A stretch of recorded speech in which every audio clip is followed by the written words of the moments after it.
All right, and we are live. Thanks for tuning into another Resurgence of the African Mind Book Club meeting where we seek to liberate. All right, and we are live. Thanks for tuning into. You know what? I got to start all over again. I actually had YouTube up. All right, so thanks for tuning into the Resurgence of the African Mind Book Club where we seek to liberate African minds with one unit of work at a time. Our current text is The Blueprint for Black Power by Dr. Amos Wilson. Today, we are continuing our discussion on chapter 28, with rotating credit associations, the prime importance of savings. Last week, we discussed chapter 27, financing Black economic development. So we talked about the development banks. We talked about credit unions. We talked about the types of credit unions, community development credit unions, the Community Development Corporation, venture capital, Black-owned venture capital funds, and the expansion of the African-American economy. And that was the last section, okay, that we discussed last week. My name is Dr. Deanna Bailey, also known as Dr. Oya, and I usually greet you with words of peace, but today I just want to say Harambe, let's pull together in Swahili, and Abidi Fahode, which means African liberation. So I'm going to go ahead and pass the mic and allow the brothers on the panel to introduce themselves. Yep. This is Juwan on Facebook. I'm known as Z Malachi, founder of Black Tax, also founder of Advocates for Dr. Sabi. One of the reasons I am here is to help support the information that we're going to be presenting. I think that a lot of us are ready for some type of solutions and information that will also aid and support in the area and the direction we're trying to go. Ashe, Ashe. Brother Travis, are you there, Brother Travis? I know we tried to get him. I think he logged in. Brother Travis, if you're there, I cannot hear you, brother. Brother Travis. All right. I don't know, Brother Travis. Maybe you might want to go out and come back in because I can't hear you, or maybe you're just on the panel to listen. But anyway, so we're going to continue our discussion of chapter 28.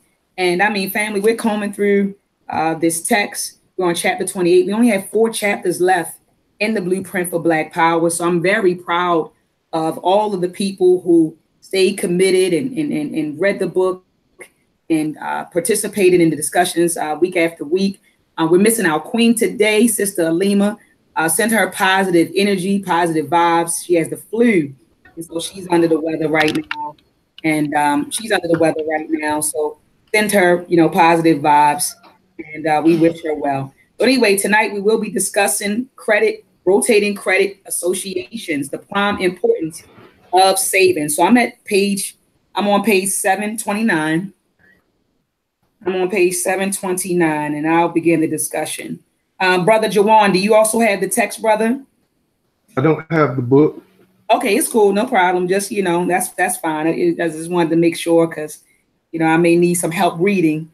And so I'm waiting for Brother Impu to come in because I didn't want to read by myself tonight and his mic is not working. But it's all good, brother. We're going to comb through and get through this. So anyway, rotating credit associations, the prime importance of saving.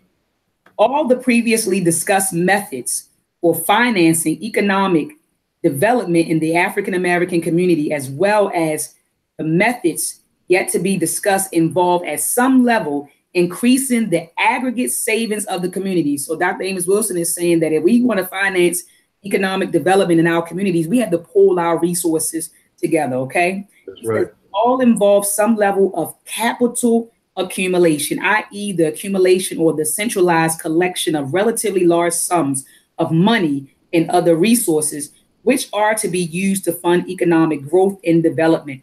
The problem with which we are concerned is the economic development of the Black American community, as well as the Pan-African community. Remember, Dr. Amos Wilson has stressed throughout Blueprint for Black Power that when you empower one, you empower the other. So empowering the Black American community is, in a sense, also empowering the Pan-African community and vice versa.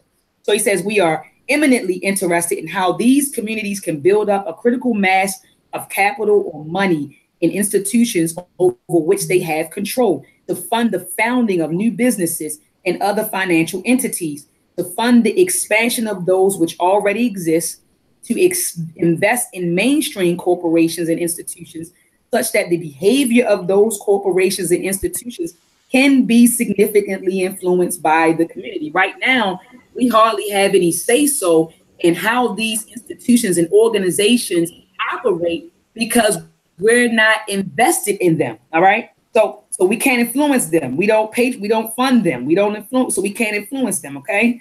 So it says to fund the development and growth of the Pan-African economic system. These goals can only be achieved through increasing savings on the part of the national Black community. It is from accumulated capital or wealth, from savings and reserves that a nation covers or pay. I'm going to say this again. It is from accumulated capital and wealth, from savings and reserves that a nation covers or pays for or can invest in its continuing growth and development. All right. So let me show this chart really fast. This is a chart. I just want to remind you guys, we showed it to you a few chapters ago, and I'm kind of moved to show it again. But I think this was a very powerful graph that Dr. Amos Wilson provided us. While you're pulling that chart up, I'd like to mention something that Dr. Amos Wilson spoke about the Negro tax. This was his mindset.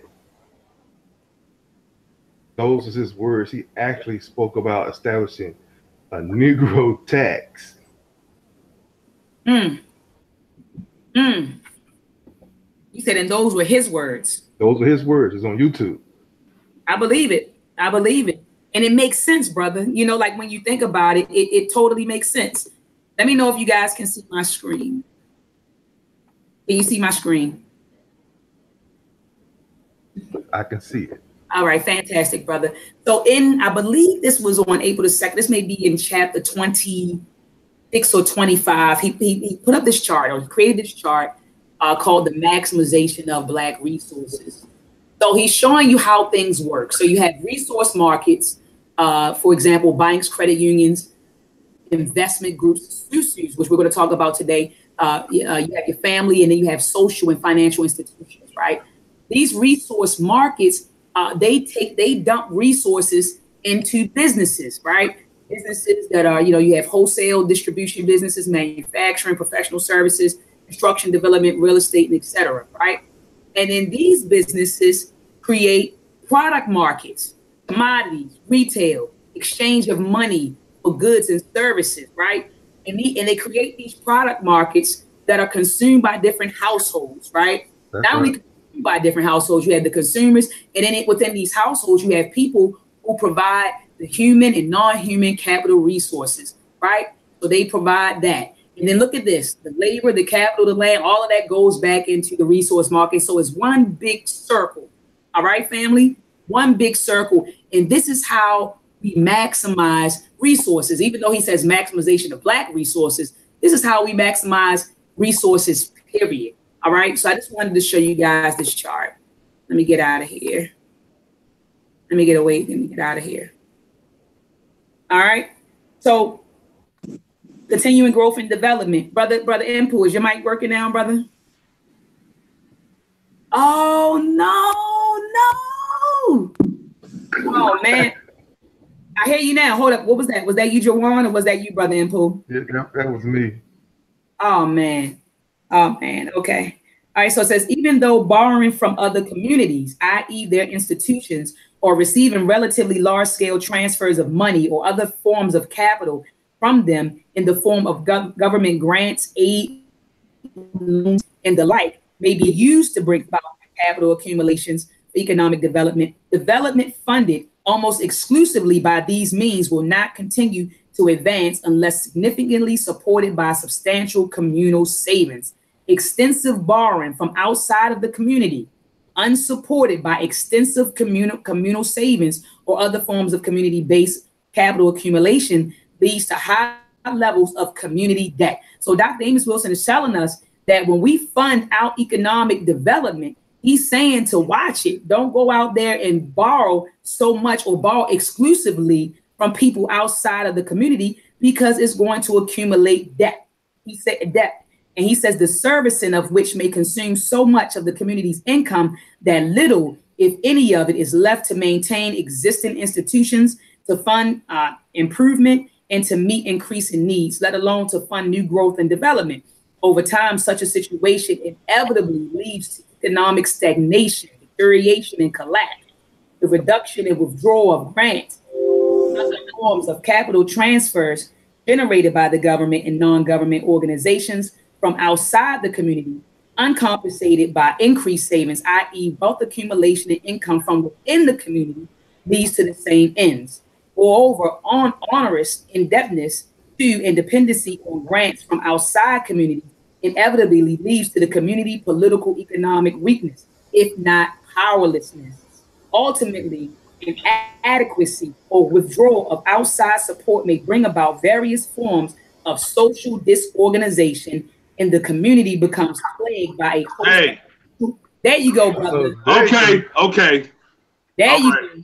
Now, what happened, brother? How did you fix your mic? I went to set. So I apologize for interrupting you, but I went to settings. I don't know what I did. Microphone, real tech, high definition.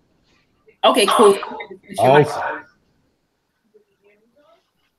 Okay, cool. So hold up, let me see. Where was I? If not powerless. Ultimately, inadequacy or withdrawal of outside support may bring about the various forms. Hold up, mute it for me now, Impu, because I hear echo with me talking now. Ultimately, inadequacy or withdrawal outside support may bring about various forms of social disorganization, and the community becomes plagued by a host of social problems such as poverty, and underemployment, inadequate health care and education, disease, and criminality. And these are the social problems, Brother Jawan, that we're plagued with today. That's right. He says such is the state of a large segment of the African and Pan-African communities today. So Dr. Amos Wilson is saying, look, brothers and sisters, if you want to financial economic development, then we're going to have to pool our resources together. We're going to have to aggregate our resources in order to accumulate capital, and that capital will be used to fund the building of our communities. And he cautions us not to exclusively, he's saying, he didn't say don't take any money. Don't take any money from grants in the government. But he was saying that he cautioned us, to not exclusively, fund our economic development by those means. Okay. So moving on to page 731, the rotating credit association. And this is what I wanted to get through. So he's talking about a rotating credit association. He's getting ready to define what he means by a rotating credit association. And I know some brothers that are in the conscious, brothers and sisters who are part of the conscious community, heard of like SUSUs, and probably already know about how, know of how the Koreans and Japanese fund their businesses. Right. Rotating credit association. So we're getting ready to get into that.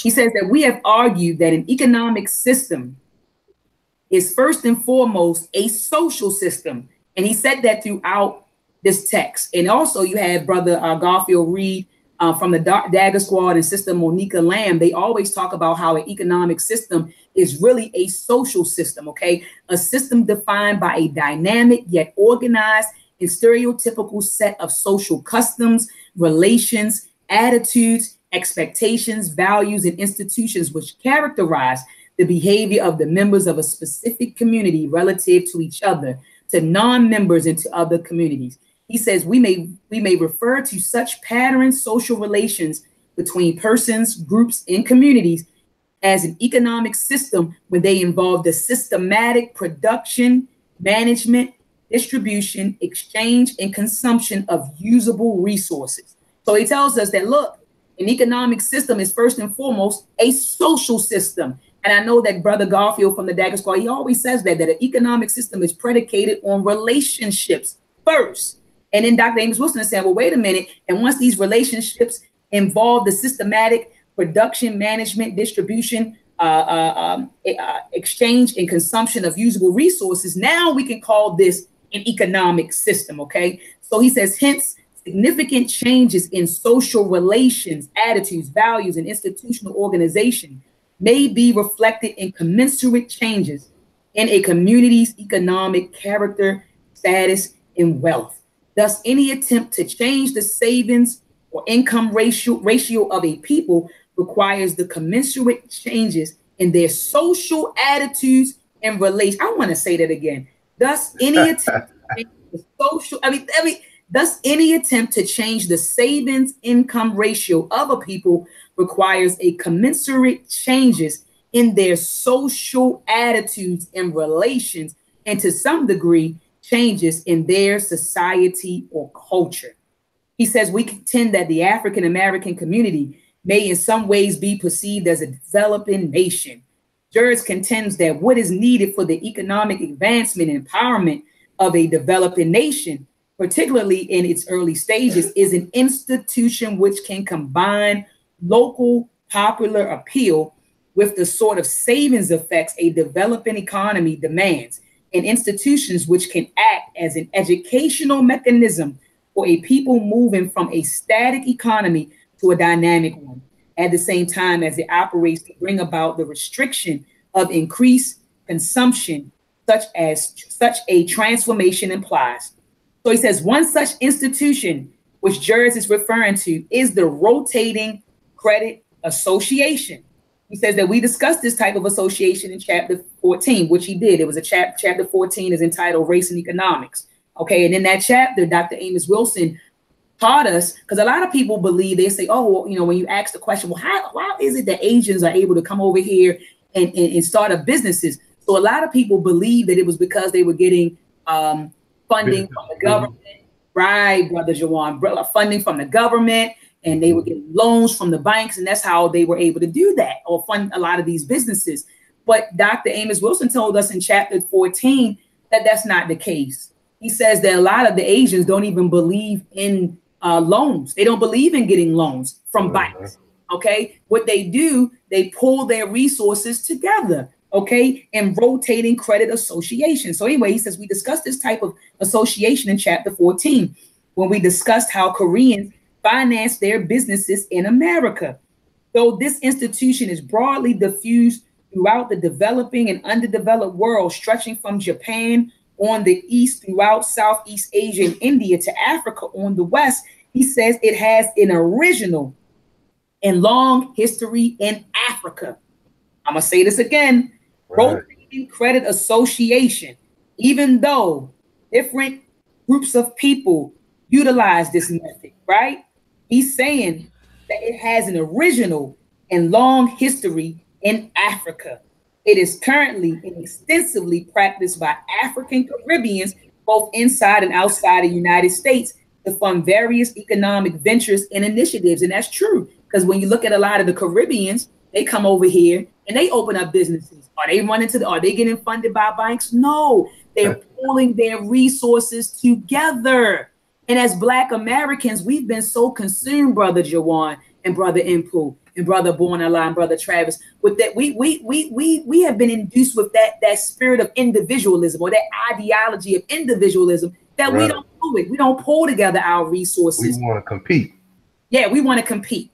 We want to compete because we've been induced with that ideology, the ideology of individualism. And Dr. Amos Wilson tells us in this text that that is a myth. He says no other people functions like that. No one functions like that but us. Right. You know, I just want to say, can you hear me, sis? Oh, yeah, no doubt. Okay. No doubt. I just want to say, we were coming up in the 70s that there was a time when I remember this vividly, that mom would go to so-and-so's house or so-and-so would come to our house on a minute scale. This is relatable. Would come over for sugar, salt, seasoning, you know, and she would say, "Oh, no problem. Go ahead." And I'm like, "Wait a minute, Ma, I don't never see you talk to her all like that." But so-and-so would come to the house, borrow some sugar, and she would go across the street and cook her meal. And then Mom would probably go to her house later on next month and borrow some stuff from her. It was just that, it was that relationship. This is what I'm taking from this chapter here. But like you're saying, if we would do that on a larger scale, we're talking about the rotating credit. You know what? We're going to start this business. I need your energy. I need your resources to help me. Okay. And whatever you're doing, when it's time, I'm gonna come over there. You borrow from me or whatever. I'm gonna come over there and help you. So it's always been in our community.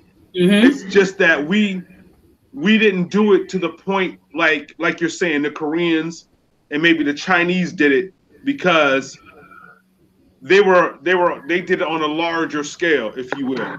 You know what I'm saying? But we did always borrow from one another to help out one another, but we just didn't do it on that scale to where we would have ownership of property of a business. Absolutely. Absolutely, King. And you're right. And I actually share similar memories. I remember my mom, our next door neighbor, would come over and say, "Can I borrow some sugar?" And my mother would give it. And I said, "Ma, how the hell is she borrowing sugar? How is she borrowing sugar?" But I share the same. I remember, and this is like early 80s, when this was going on. Like you said, we would borrow and give to one another. And but we just didn't do it, of course, like you said, at that large scale. I'm in total agreement with that. Brother Jawan, did you want to add something, King, before we continue? Yeah, I think that we just never seem to kind of connect to go as far as doing it so we can get into the commercial industry. Yeah, we would share some things in the community, but as soon as someone had a big idea about doing it so that we can get into the commercial industry, I think other emotional characteristics played a role. It could have been jealousy. It could have been, no, I don't want you to have any success before I do. It could be plenty of reasons due to our conditionings why we never took that step to get into the commercial industry. Okay, so you say I got you. So we just didn't take that step. I got a question for that. Do you think that it was due to the fact that many of them would come out of the civil rights and the Black Power movement? Because that culture as a whole, the family members of that era. My parents come out of the civil rights movement, and those a little later came out of the Black Power movement. Do you think that they still had a sense of communalism because of the climate of movements of that particular time? Absolutely. I would say so. Absolutely. I'm just getting in here, guys. Sorry I was late. Okay, I kept asking for you. I said, "Where's Brother Shemsu? Where's my king?" Sorry about that. I kept calling your name, and I said he might have logged in and then kind of walked away. I had to argue with the old girl today. We've been having a disagreement today. Oh, which one? My lady friend. Oh, okay. She off into that slave culture too tough for me sometimes. I can dig it. I'm sorry. Let me mute my mic. That's my brother right there. I'm sorry. Well, Brother Travis gonna tell it how it is. He gonna tell it. He telling everything. I love you. I love you too, brother. But yeah, sometimes it can get a little heavy for me. But I just want to, if I can, Queen, just piggyback on what the brother was saying. I definitely think it was a conditioning of the mind. I mean, even before we going back 60s, 70s, or excuse me, 60s, 50s, 40s, 30s, of course, and even back to early 1900s. It definitely was a conditioning of the mind. Because, and in a way, it was cool because we did keep it tight. And then when brothers and sisters began to, step out of the community to make it big, to get those opportunities, we were like, where y'all going? How dare you leave us? We're tight right here. How dare you go?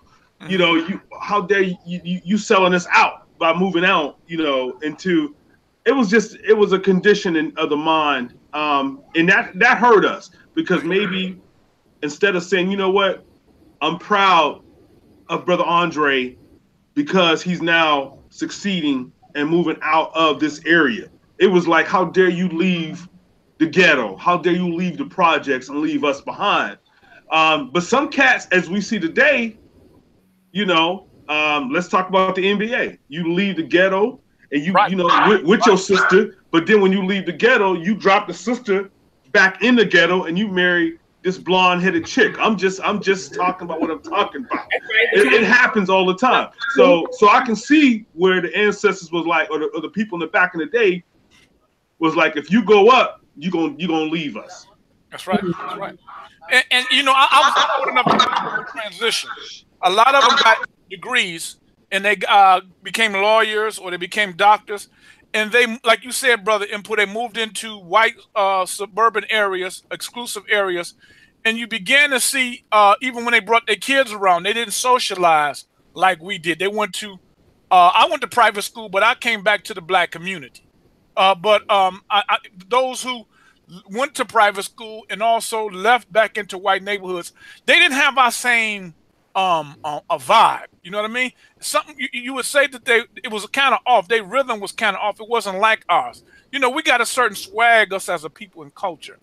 Theirs began. I noticed that the kids who and they began to grow up, and they had extreme. They were caught up into some extreme individualism and non-culture. They had no basis that they were operating from. I come from that era when the upper mobility of those who got educations moved out of the black community. I remember vividly, and they children who grew up, and they even, you know, the issue became even exacerbated with them.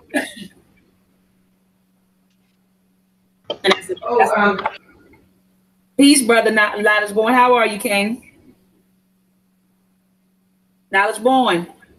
Peace, Dr. Maat. Peace to the panel. I wanted to add on, but y'all was going so hard. I just wanted to wait my turn. No, go ahead, brother. Go ahead, brother, and speak. Okay, I just wanted to, you know, first say peace to the family. Love and honor to you, Dr. Maat, and the family holding it down here for the Resurgence of the African Mind Book Club in a way of grace, elegance, intelligence, and power. I wanted just to kind of go back a little bit. When we look at the atrocities that happen to our communities, they first had to happen in our families. You know, so the capitalization of the fact of the trauma that was associated with many of our homes was a main catalyst for a lot of brothers and sisters leaving. They couldn't wait to leave where, you know, where they grew up in. So there are things that are spoken of and there are things that are not spoken of. We're looking at them now, you know, and we're seeing the effects of them now long term. But just think about some of the atrocities that happen to young African women in their homes. You see what I'm saying? To young African men in their homes by people that was close to them, people that was loved ones, you know, due to the effects of drugs, due to the effects of alcoholism and all and the like, just within our homes. So once the family dynamic had got eroded, the community dynamic got eroded. I remember coming up and I was working ever since I was like 7, I believe. You see what I'm saying? Like going to the store for the elders. As soon as I was able to cross the street, going to the store for the elders, washing cars, shoveling snow. It's 7 of us. You see what I'm saying? So if you ain't work, you ain't eat, understand?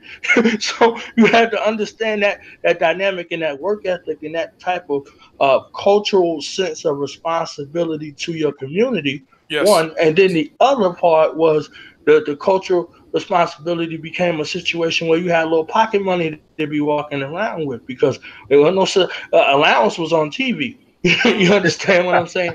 So when we look at that community responsibility and, you know, having a good name within, you know, amongst the people and things like that, when drugs hit, it hit very hard. You see what I'm saying? And all these other things. So the reason why the world continues to benefit is because of not knowing that sense of self or that self-value. You can take an athlete out of where he's from or she's from and exploit them and think you giving them an opportunity. You giving yourself an opportunity to get rich off of their labor, you know, unbeknownst to them. You see what I'm saying? So, you know, if you look at fatherlessness, motherlessness, things like that are happening prominent within the African community, within the home dynamic, these vultures are out here waiting to suck the blood of our youth. You see what I'm saying? All of the skills, all of the talent. So we're not sending them out guerrilla style. Like if you do have to go out there in the public, you have an onus and responsibility to bring us those skills back to where you're from. That's right. No, regardless to where you go. But if we're not sending them out with that guerrilla mentality, they're not going to have to be out there long. If those skills that they use, they come back and teach people, then we can build things for ourselves. You see what I'm saying? Yes.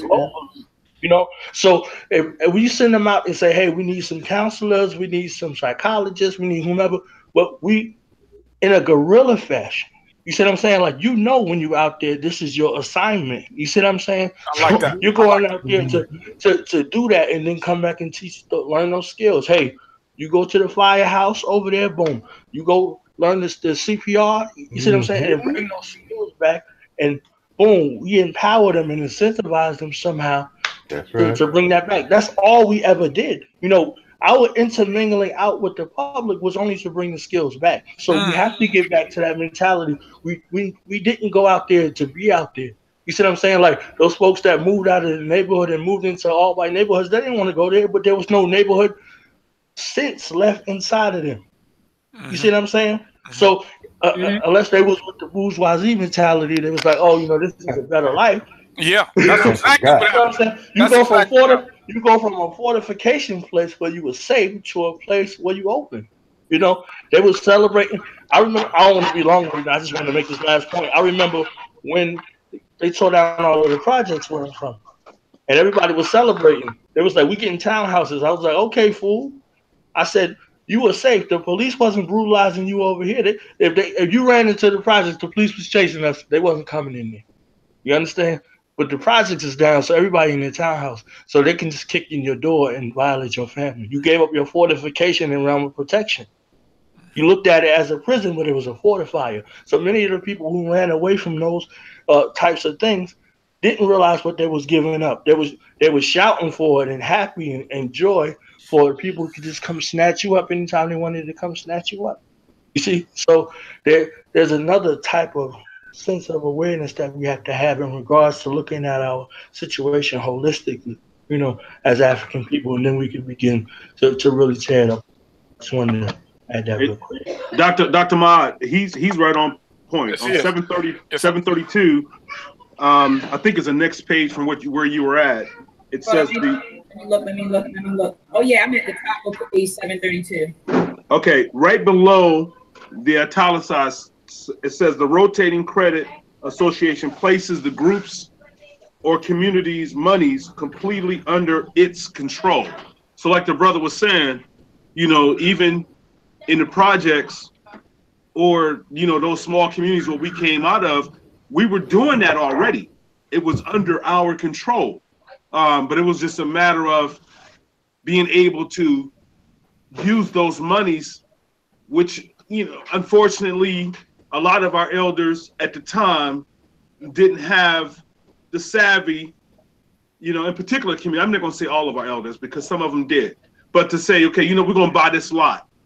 We're going to buy, you know, this property across town, and for all of us, all the monies that's coming in these little candy stores. My aunt had a candy store, you know, in Joliet, right outside Chicago, where we grew up at, and it's like, she made bank in the projects, but all that money, you know, she didn't save any of it. You know what I'm saying? So it's really nothing for her to show for it other than, you know, oh yeah, I remember your auntie, da da da da. But you know, but what is it to show for it? If we would have took that money and invested it into a property or a community center, you know what I'm saying?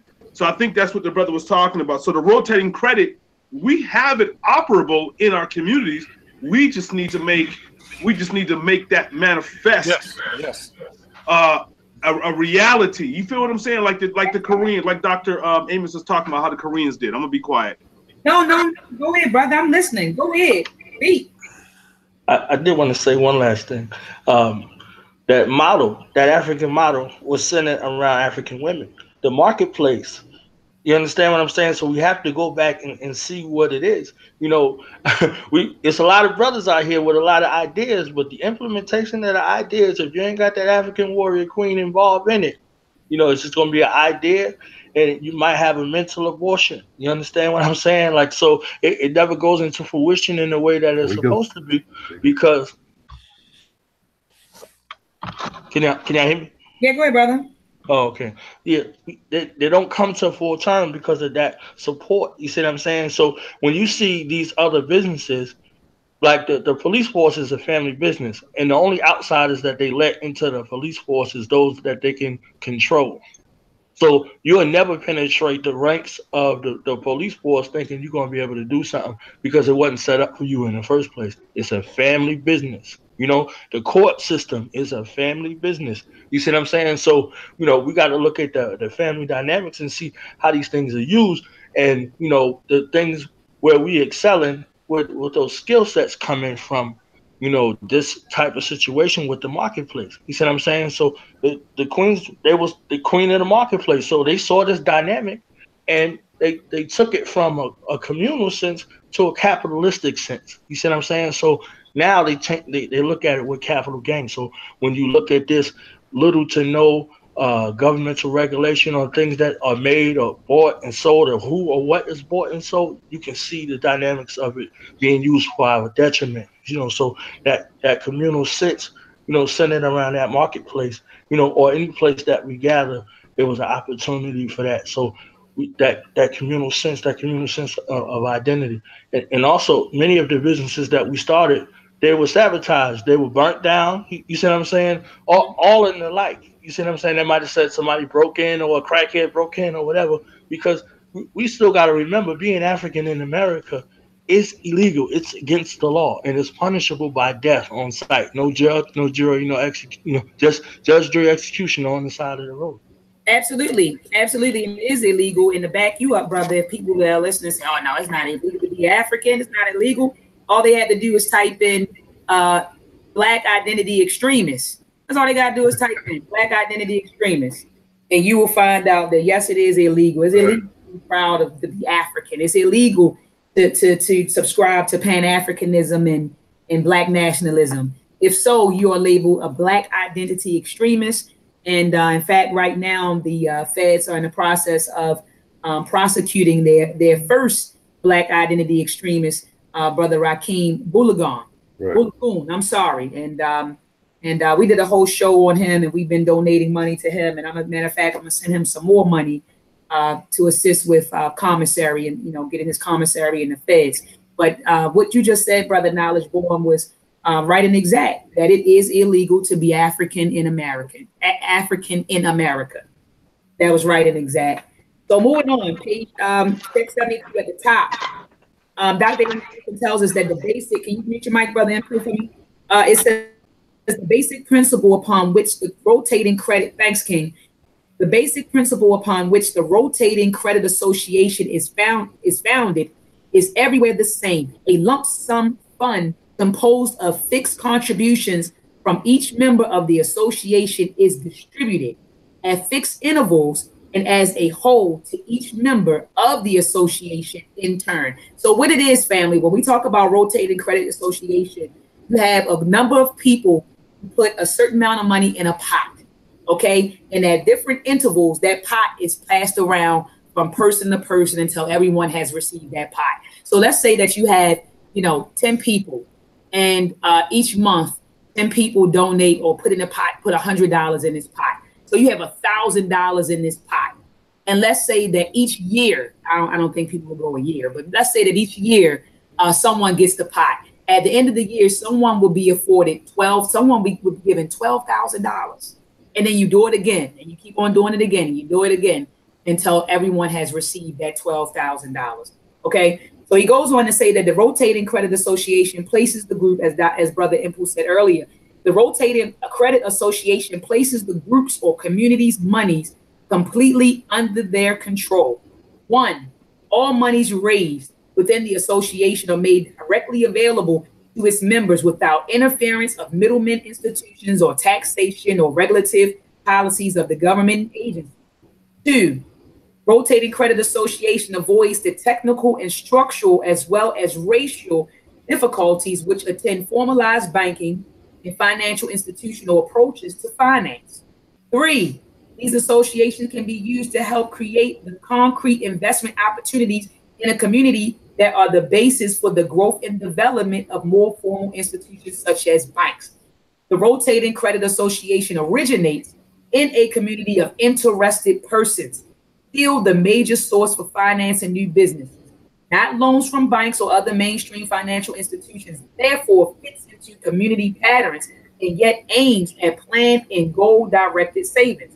He says, we have demonstrated that the Koreans, KA, a basic rotating credit association, as well as the Japanese, Ko, or Minyin, or Tanamashi, or the Chinese Hu, the Nigerian Isusu, or Dashi, the Caribbean Susu, partners, the meeting, Boxy figure very significantly in the financing of business and personal enterprises.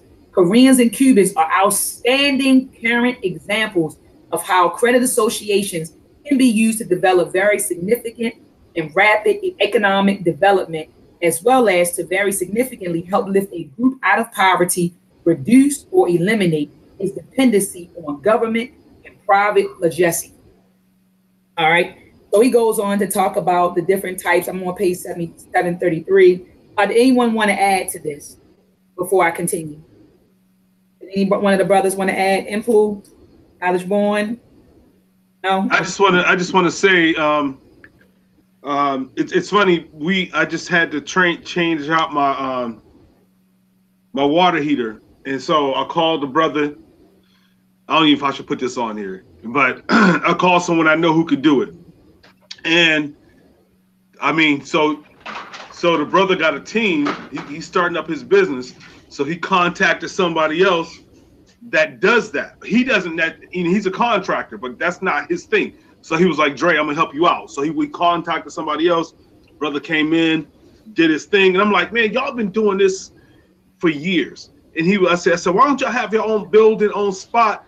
And he was like, "Man, look," he said, "there's so much red tape just trying to get us to have our own business."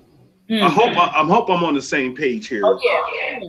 Okay, so and basically what he was saying was, we could have easily had our business 3 or 4 years ago and built it up, but the government or the state places all these so-called guidelines or restrictions, what you must have in place, and they got to come in and look at this, and even the people that come in and look at this and that aren't even trained, if you hear what I'm saying, to know what's going on, right. As far as building a home or laying pipe or putting electricity in. It's just so a lot of brothers and sisters are like, so they just do it underground. But what I'm saying is Dr. Wilson is saying in that underground is really what we should be doing. not that we defy the government or break the rules, but we legitimize in our own nation, if you will. We legitimize in our own nation those who can do it and do it right. Okay, brother, you can do this. Look, I'm gonna take your number and I'm gonna give it to Miss Sue across the street, and you take Miss Sue gonna give it to brother so and so down the road, because you doing it and you doing it right and you got some integrity to your business. Don't nobody else need to know, because once we let these white folks know, it's a wrap. They're gonna come in with all the other audits and all that crap, and it's gonna hinder what we're trying to do. If that makes sense, sis. I don't know if you want to speak to that. No. It definitely makes sense. And then so basically these brothers and sisters that you're talking about who do this type of work, they're saying that they don't have, so they're missing the funding basically. It's not even really clientele. I mean, correct me if I'm wrong. So they're missing the funding to get these businesses started, right? Funding, and I wouldn't necessarily say funding, but just the having to deal with the licensing. The licensing, yes, the licensing part of it. Okay. And because they come out, let's go a little further. Okay, so somebody has a misdemeanor or a felony. So the city says, okay, well, you can't. This is what you need to do if you have a record. You can't. You got to go through this program. And brothers is just trying to survive. You right. feel what I'm saying? They already have the skills. They're already talented in this area, but because of those restrictions placed upon them, it's so much red tape, they just get frustrated, and so they just don't deal with the city or the government or state in that sense, and it's sad. So they just continue to operate on the underground. So what I'm saying is, let's just legitimize if we know. Now, I'm not saying we just turn a blind eye to foolishness. I mean, obviously, if somebody's committed a sexual case against somebody, you definitely don't want that person in your home. Hold on, family.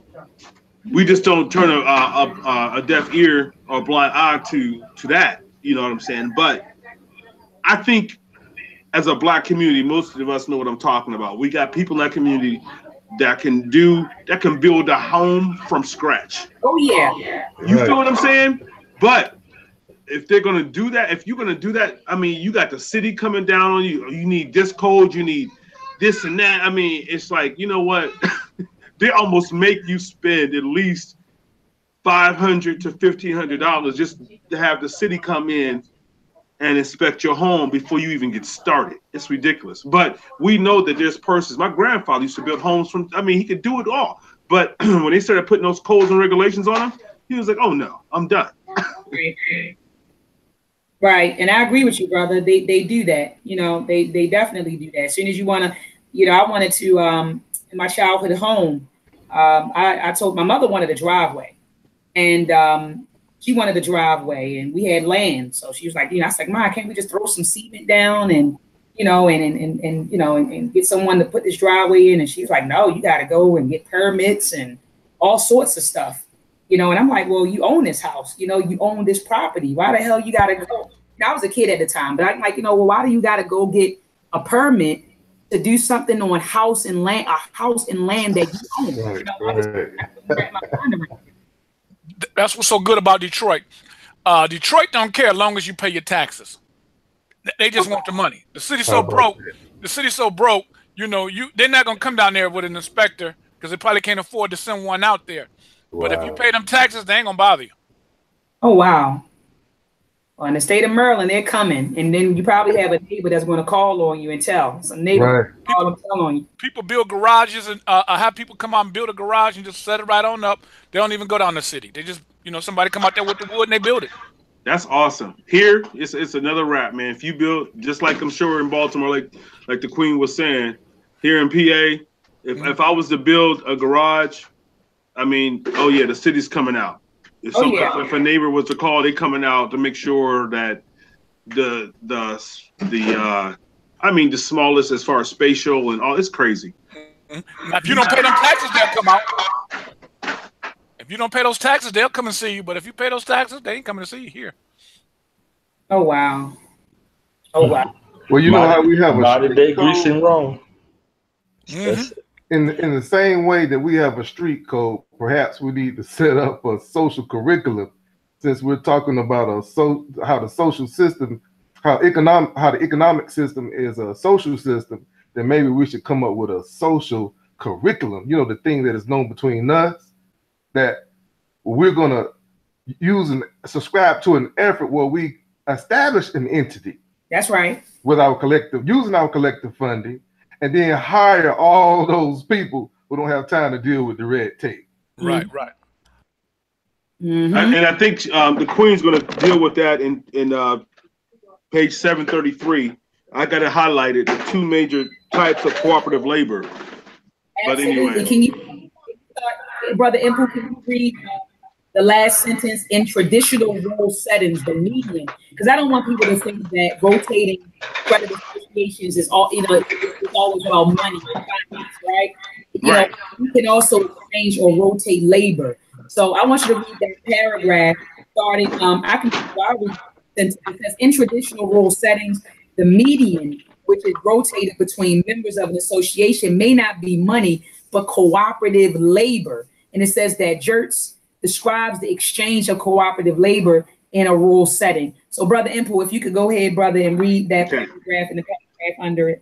Sure. The two major types of cooperative labor are quote unquote, group work and quote unquote, exchange work. In group work, a whole neighborhood applies its labor to certain labor-intensive tasks. Cleaning a man's field, erecting his house, etc. In such a pattern, all the nearby neighbors are invited and are obligated to come. And the host provides a large feast at the close of the work. In the quote-unquote exchange work, several households work on each other's land in turn. Reciprocally is exact and specific, and usually work is returned within a period of time, which we just talked about. I mean, so it was just a matter of, I mean, my uncles did this all the time. I'm gonna help you build your home, your roof. You know, I may not need nothing within this particular year or year and a half, but when when I need my basement redone, you know, you see me out here laying brick to fix my basement, the brothers and sisters just came out and they just helped because so and so helped out with you know what I'm saying? It was just understood, if that makes sense. No, absolutely. Yeah. Absolutely. But now we don't have that, and that's been going on for years. I mean, we've been restricted to, you go to so and so's business, and then how dare you try to, like, not to sound redundant, but how dare you try to go outside of a business to do electricity? You know what I'm saying? That's outside the code of the city. You know, I'm gonna call on you, and they're gonna end up coming in to inspect that type of stuff. We back. Somebody said that earlier. You know, we tell on each other. Oh yeah. Oh yeah. So while the quote unquote group work and exchange work concepts discussed by Gertz are not readily applicable in current inner city climes, modified forms of these approaches may apply. Forms of economic exchange, example giving, professional services, business services, labor, equipment, etc., services for other services can be utilized by an association to reduce costs of establishing businesses. Wow. So sweat equity involves the situation where labor, materials, and other services are supplied by members in establishing a new enterprise may be converted into the ownership of shares or stock in that establishment. Wow. So basically, family, Dr. Amos is saying that, look, when we establish these rotating credit associations, it may not always involve money. It may involve labor of some sort. All right, it may involve labor. So at the top of page 734, go ahead, brother. Continue reading, brother. Okay. Typically, urban rotating credit associations may be more specifically economic than social institutions.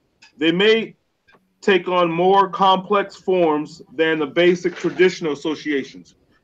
For example, Light describes the operation of Cantonese Association, or he Thusli. Instead of a lottery to determine which member of the club would take the pot, each eligible member might submit a sealed bid indicating how much interest he was prepared to pay to have the use of the money. Oh, this is interesting. I like this. The high bidder received the pot. This system of, am I pronouncing that sis right? He or Hugh? Hugh, but I'll mess it up. Let's go with hue because it sounds like the color of our skin. Hue. Okay, that's good. The hue operation placed a clear premium on not needing the money. Those who wanted the money in the early rounds of the hue would have to compete and pay a high interest. On the other hand, wealthier members who were not in need of money could collect the high interest paid by members who needed the use of their surplus. Wow. This form of hue created an investment opportunity for the wealthy and tended to enlist the profit motive of the extension of credit. Of course, even in this more capitalistic form of mutual aid, the interest actually paid by members in need of money tended to be less than what they would have paid for equivalent funds obtained by the town money lender. Wow. Wow. You talk about a hustle. Yes. That's right. Yes. Brother Jawan, you wanted to add to that, brother? No, I was just saying that's right. I really want to see how it kind of concludes, because I'm so familiar with this strategy that I'm thinking that the authors are driving at a mindset, and that they may have the same conclusion that I have in mind. Yes, absolutely. Okay, so you said you waiting to get to the meat. Yeah. I got you, brother. So he says, in reviewing rotating credit associations of China, Japan, and West Africa, which were transferred to and employed in the United States by overseas immigrant communities, Light concludes that these institutions were the principal devices for capitalizing small business. He further intimates West Indian blacks brought the West African Rotating Credit Association to the United States. They too used the traditional practice to finance small businesses. American-born Negroes apparently did not employ a similar institution. Hence, the Rotating Credit Association suggests itself as a specific tradition in the field of business, which accounts in some measure for the differential business success of American-born Negroes, West Indian Negroes, and Orientals. Now, I have this asterisk next to this. He says, as noted, the Rotating Credit Association has a long and original history in many parts of Africa, including West Africa, from which the progenitors of American Negroes were as slaves. Jertz, 1962, describes rotating credit associations as they appear across a number of African peoples, including the Bulu of the French Cameroon, the Nupi, I don't know if I'm pronouncing that correctly, in central Nigeria, the Yoruba of Nigeria, the Igbo, also of Nigeria, in Keta, a town in Ghana. Thus is a form of loaning, but loan funding is very much the heritage of Africans born in the United States. So he's saying that this is our heritage. And now he's going on, and we don't have to really read it. He's going on to discuss, it says a grassroots credit system in Cameroon. He's talking about how this brother in Cameroon needed like $30 to open up this bar. And what he did was he participated in like a susu, and he was able to get it. Like within, I think he says within a year or within a year's time, he was able to come up with this $35,000 cash, right? So he's going on to talk about Cameroon and how in Cameroon, a lot of people, they call it tontine. I don't even know if I'm tontine. I think that's how you pronounce it, but it's called a tontine. And this is basically, you know, a rotating credit association. So he got the $30,000 from the tontine. He was able to open up his bar. Okay. So then Dr. Amos Wilson is telling us at the bottom, he says in Cameroon, bankers complain of loan delinquency rates as high as 50%, right? But in Tontine, payments are taken so seriously that borrowers faced with delinquency have been known to commit suicide. So basically, in Cameroon, they're saying that the members or the people of Cameroon, they will participate in these Tontines, right? So they'll, you know, these rotating credit associations, and they'll make sure that they pay, okay? But with banks, it says that banks have a loan delinquency rate as high as 50%. Now you may say, well, why is that so, Dr. Maat? It says Tontines work, economists say, because their loans are backed by social pressure, right? A system familiar to Africans. Banks perform poorly because their loans are backed by paper guarantees made to strangers, a concept alien to Africans.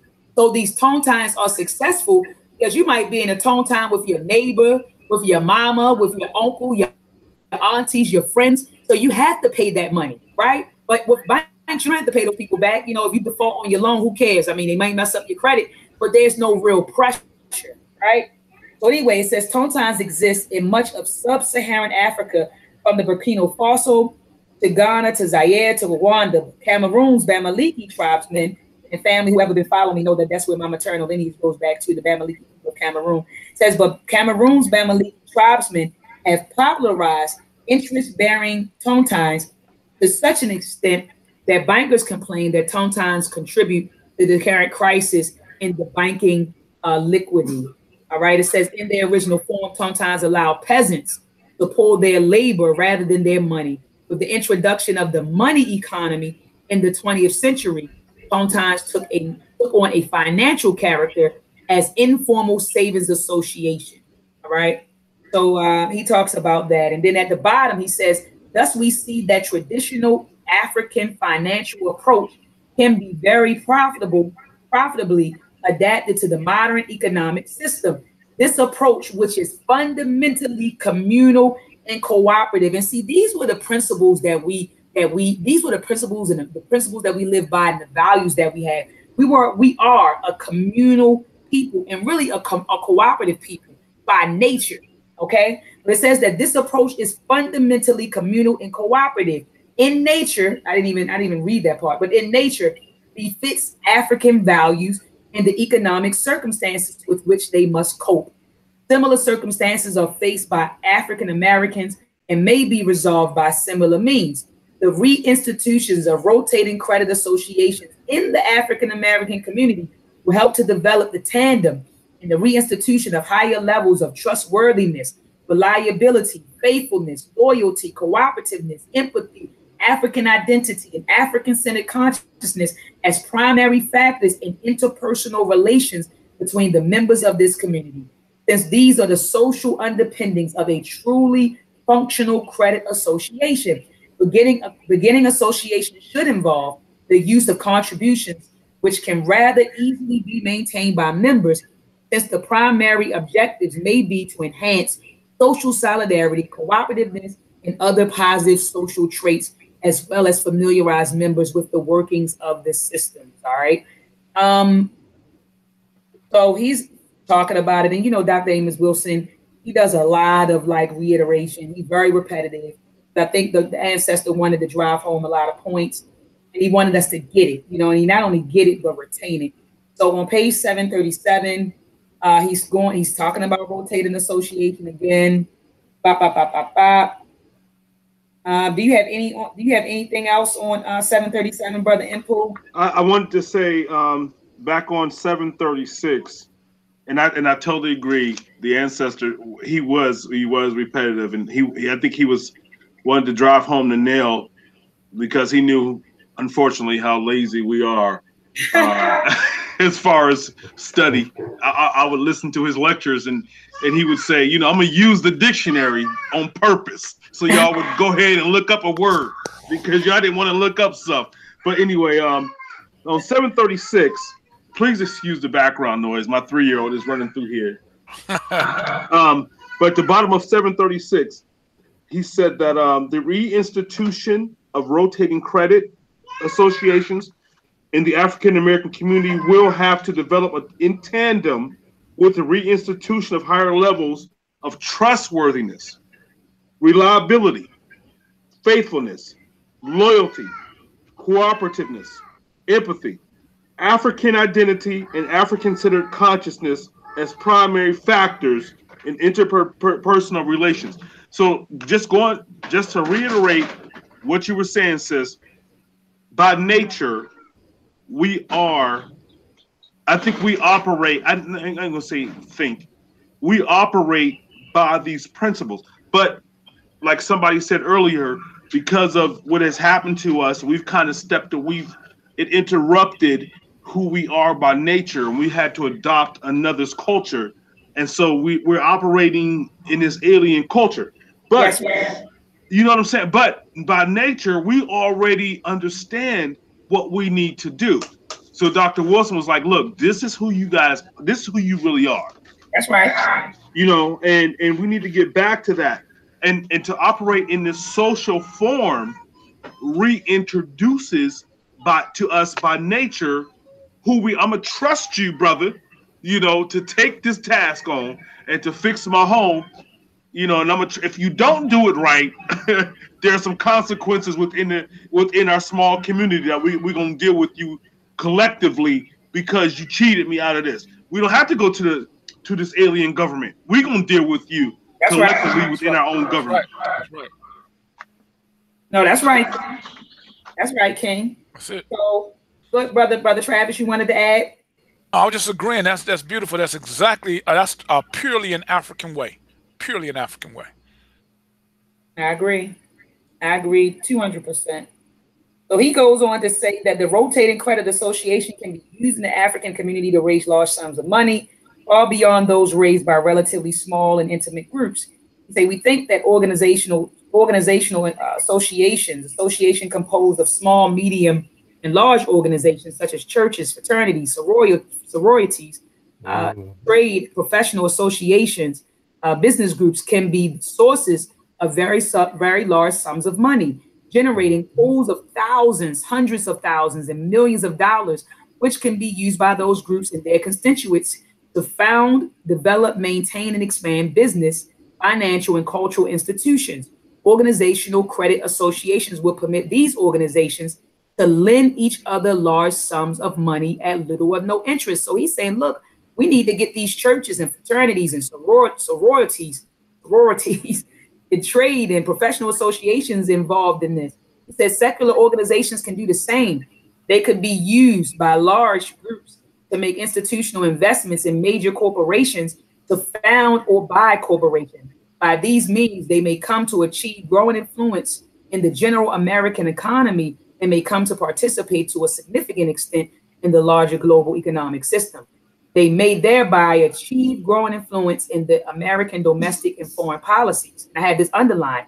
He says that the principles of rotating credit associations suggest that the African American community has the means by lifting itself up by its own bootstraps right in its hands. It only needs the will to do so. So we have the power, family, to liberate ourselves. We just have to do it. We have to do it. You know, we got to do it. We That's can't, right. no disrespect to, you know, brothers and sisters who are listening, who may, you know, be subscribers to the Abrahamic, you know, faiths, but we can't wait on your God or your Allah or your Jesus Christ. That's right. Or your even reparations. We could take it to the secular realm. Your reparations, we can pull ourselves up right now. We have the power to do so. As Dr. Amos Wilson said, we just need to have the will to do so, you know? So he says that we dare suggest that in the case of institutional churches, large secular organizations, associations, where very large sums of money are collected, they contribute their pot to a local or regional community developed credit union, developed bank or loan fund. And Dr. Amos Wilson talked about this in chapter 27, that our churches and these other organizations can start their own credit unions. And it's no reason why every church, especially if you have a surplus of members, right? Like if you have a lot of members, it's no reason why that church does not have its own credit union. And I'm talking about churches that may have, you know, 100, 200 members. You know, we all have bank accounts, and most of us have bank accounts at this point. Why don't you have a credit union? Why is everyone in the same, we all belong to the same church, but we're banking in several different banks? Why not start our own credit union? And we put our money in this credit union. In this credit union, and we build this credit union to fund the development of the community in which the church resides. If you look at these churches, I'm in Baltimore, okay, where you have about 400 some odd churches in Baltimore City alone. And when you look at where these churches are located, they're located in the most impoverished areas, right? So why not establish a credit union that can be used to develop the community that these churches reside in? Instead, I see liquor stores, I see boarded up homes, trash on the streets, but there's a church on every corner. So what are we really doing? Dr. John Henry Clark said that our religion should liberate us. So what are we really doing? Those are concentration camps, though, by the government to condition the minds of our people. Churches is not really there for spiritual upliftment. Those are slave management plantations. That's all they are. That's all they are. That's all they are, King. That's all they are. It wasn't designed to be, though. Exactly. They wasn't designed to be in the first place. These right. was just meeting places. Ancestrally, when you look what our ancestors did, there was an opportunity for communities to come together. Also, rooting in our captivity here, it might be the only time you might see your children on Sunday. Historically. So now the meeting place. This is a meeting place. You see what I'm saying? Like we are conscious, you know, according to our own definition and Barbara Wilson's definition. That's right. What pressure are we putting on these organizations in order to meet there? You understand what I'm saying? Like they ain't looking for Dr. Maat in no church. You see what I'm saying? Like that's the last place they expected to be. You see what I'm saying? So what can be built in secret in those places? Just in the meeting space. You see what I'm saying? Like there are things that have to happen. Like when we start talking about this from a perspective of of movement and action, there's a whole bunch of things that can happen from that standpoint. Just using the place, the building. You see what I'm saying? They closing down these community centers where our children used to go and work out and train and all of that. The church gonna have to put in a heavy bag and some weights. They can go get that stuff. People would donate that stuff to a church. You see what I'm saying?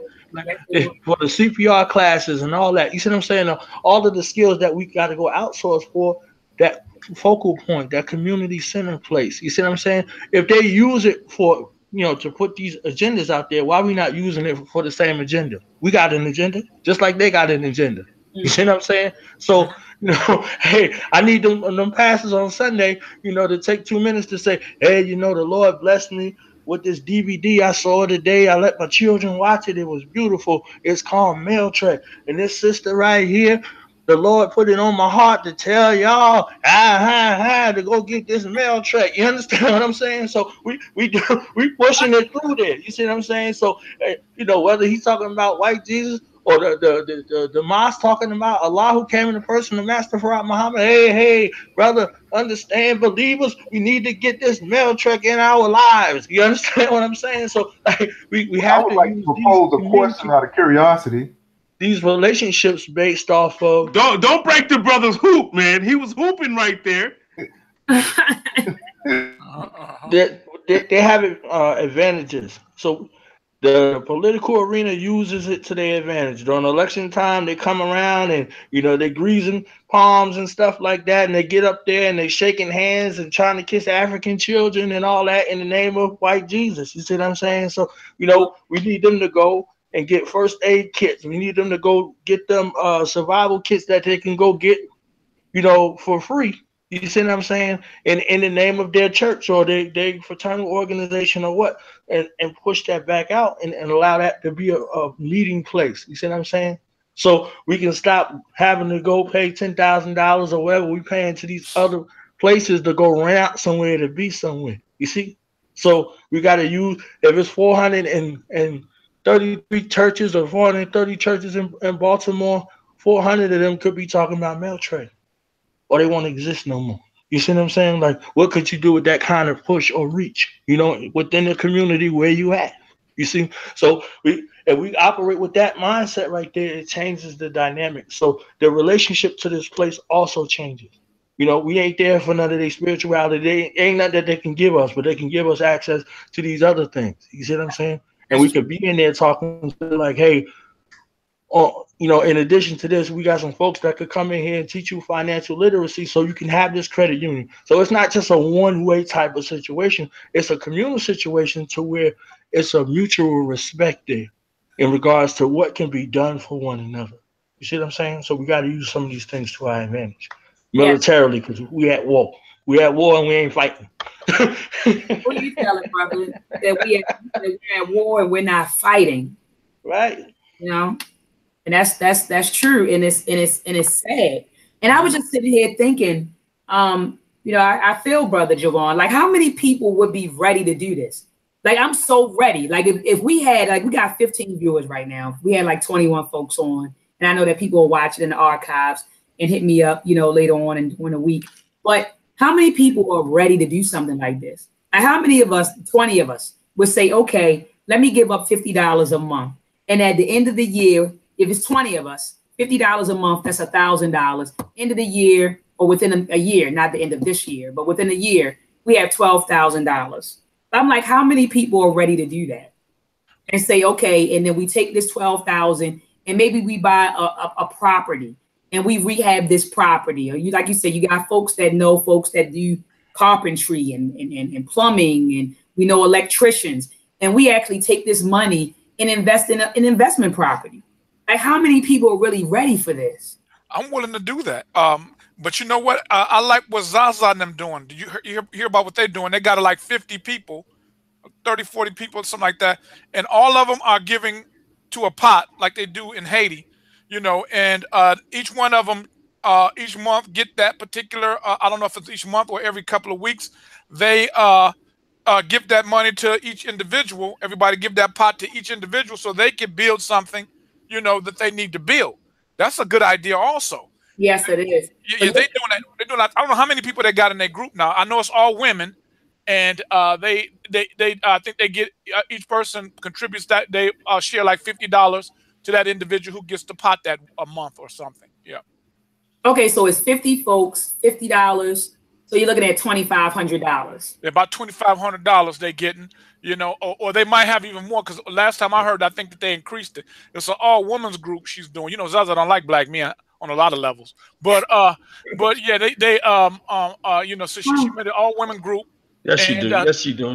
Don't do that in public. That's my sister. That's Zaza is foul, man. Zaza is foul, and I'm gonna rap to you after the group by a brother who dealt with her, and we can rap about it. But I'm not gonna do it online. That's wrong. You're right. I take it back, brother. I'm sorry. Right, because you know, like they was going at our sister, Dr. Maat. You know, somebody had to get their mouth ran in. You see what I'm saying? So like, Dr. Maat can get ran. Anybody mess with Dr. Maat, they are definitely enemy me of mine, because I got this sister I got love for. But you know that there's folks out there that tried it. That's what I'm saying. So I talked to a brother about 2 months ago. We got into it. I haven't talked to him since then because of that. Yeah, I don't play. Doc talking about some Dr. Maat stuff about in the past. I said, you know, you can talk about Malcolm, and Malcolm sent black women to you know, brought white men to you know, to deal with black women when he was out there in the world. You know, you can get my past, and you know, you can attack me based on my past. You know, I did a lot of stuff negative, but Malcolm was in the streets too. We all was at one time. Somebody gave us some information and got us out of that condition. That's right. Yeah. That's right. Yeah. He said some stuff that that was negative, and also about black power in general. You know, he's an Islamic brother, so me and him always had words, because he goes, well, you know, a lot of people don't know that H. Rap Brown didn't agree with black nationalism. He thought that it failed. H. Rap Brown became an Orthodox Muslim. I used to go to his lectures when I was in Atlanta. He was pushing, you know, Islam, and that's his group, you know, and that's fine. He created a community in Atlanta based on Islam, you know, a positive group. They had their own grocery store when H. Rap Brown was out, but he wasn't going for that black nationalism. No, he wasn't pushing that. Yeah, but when you got to jail, you got to do what you got to do, brother. Yeah, it was some other stuff he was doing before he was Imam Jamil Alameen. Yes, he was, but really. You ought to, the community and you know, and 5 Point was excellent. You know, I remember, because I was in the world then. I was in college down there, and I was in the world. It was this man who was he had a bookstore in their community, because their kids would go to that not the bookstore, but a store. You know, a convenience store. You know, you get your beer, 40s. I used to go get my Player magazine and my 40 there, and they used to have Pickle Pig feet up in there, and all them girly magazines. One day I went up in there, and the brothers had checked him, you know, that store, and he took that pig feed out and them girly magazines, because they didn't like the fact that, you know, their kids went to get candy up in that store, and he had all them new magazines up in there. So H. Brown. Hold on. He said, did you just say? Hold on. Did he just say pickle pig feet? Yeah, pickle pig feet. Listen. Yep. Okay, I'm gonna mute myself, because I'm tripping. Right, I used to love some pickled pig feet. Anyway, go ahead, brother. But you can't. I respect, and I was just talking about this earlier today. I was on the phone with one of my female cousins, and those are the brothers. You get what I'm saying, Brother Travis? From that era that I just miss. That way, you know, it's certain things you're just not gonna do in my neighborhood. It's certain things you're not gonna do that by women too, and children too. Those are the brothers. Yep, exactly. Exactly. See. Now I didn't agree with him on black nationalism. He even wrote a book. You can get his book on Islam by the book. It's on. I think you can get it on Amazon. He breaks down how you know, that's their belief. You know, he believes that you struggle through jihad through Islam, not jihad necessarily with a weapon, but you know, the jihad through your inner struggle, and you know, to be a impact in your community. He didn't agree with black nationalism, you know. No, he didn't. But he sure did. I just want to point to one example. I'm not going to get into detail about it, but you know, it's things that we know and some folks may not know. Right. Between 1957 and 1970, many of the West African nations were getting their independence. Yes. They got their independence. Many nations, West African nations, received their independence between 57 and 70. That's right. So there were some things that were being done to finance them, and they were, that money was coming from America. Yes, yes, yes. That money was coming from America. It wasn't coming from no place else. And he was so it was some things that were being done, and some folks that were doing some things to ensure that they had what they needed in order to get their independence. Yeah. Now that's what I'm saying. I love it. H. Brown and them was involved in some of those things that I'm talking about. I don't know about you, man, Jamil. I'm talking about H. Brown. Right. So, yeah. Now see that exactly. You hit it on the money. You hit it on the money right there. There's a difference between H. Brown and Jamil El-Amin. Okay, when he converted to Islam, he began to be a devout Muslim. That doesn't mean that he didn't struggle for the people, because he did. He created a excellent community in the 5 Point area in Atlanta. He cleaned that. Them drug dealers was on the corner. You might remember when that Jamaican dude, they had checked that Jamaican dude who was going in the black community and was selling drugs around that area. Well, they kept telling him that to take that dope game out of that area. They down, I ain't saying that he downed him, but he ended up, that Jamaican dude over there ended up, he died. Somebody killed him.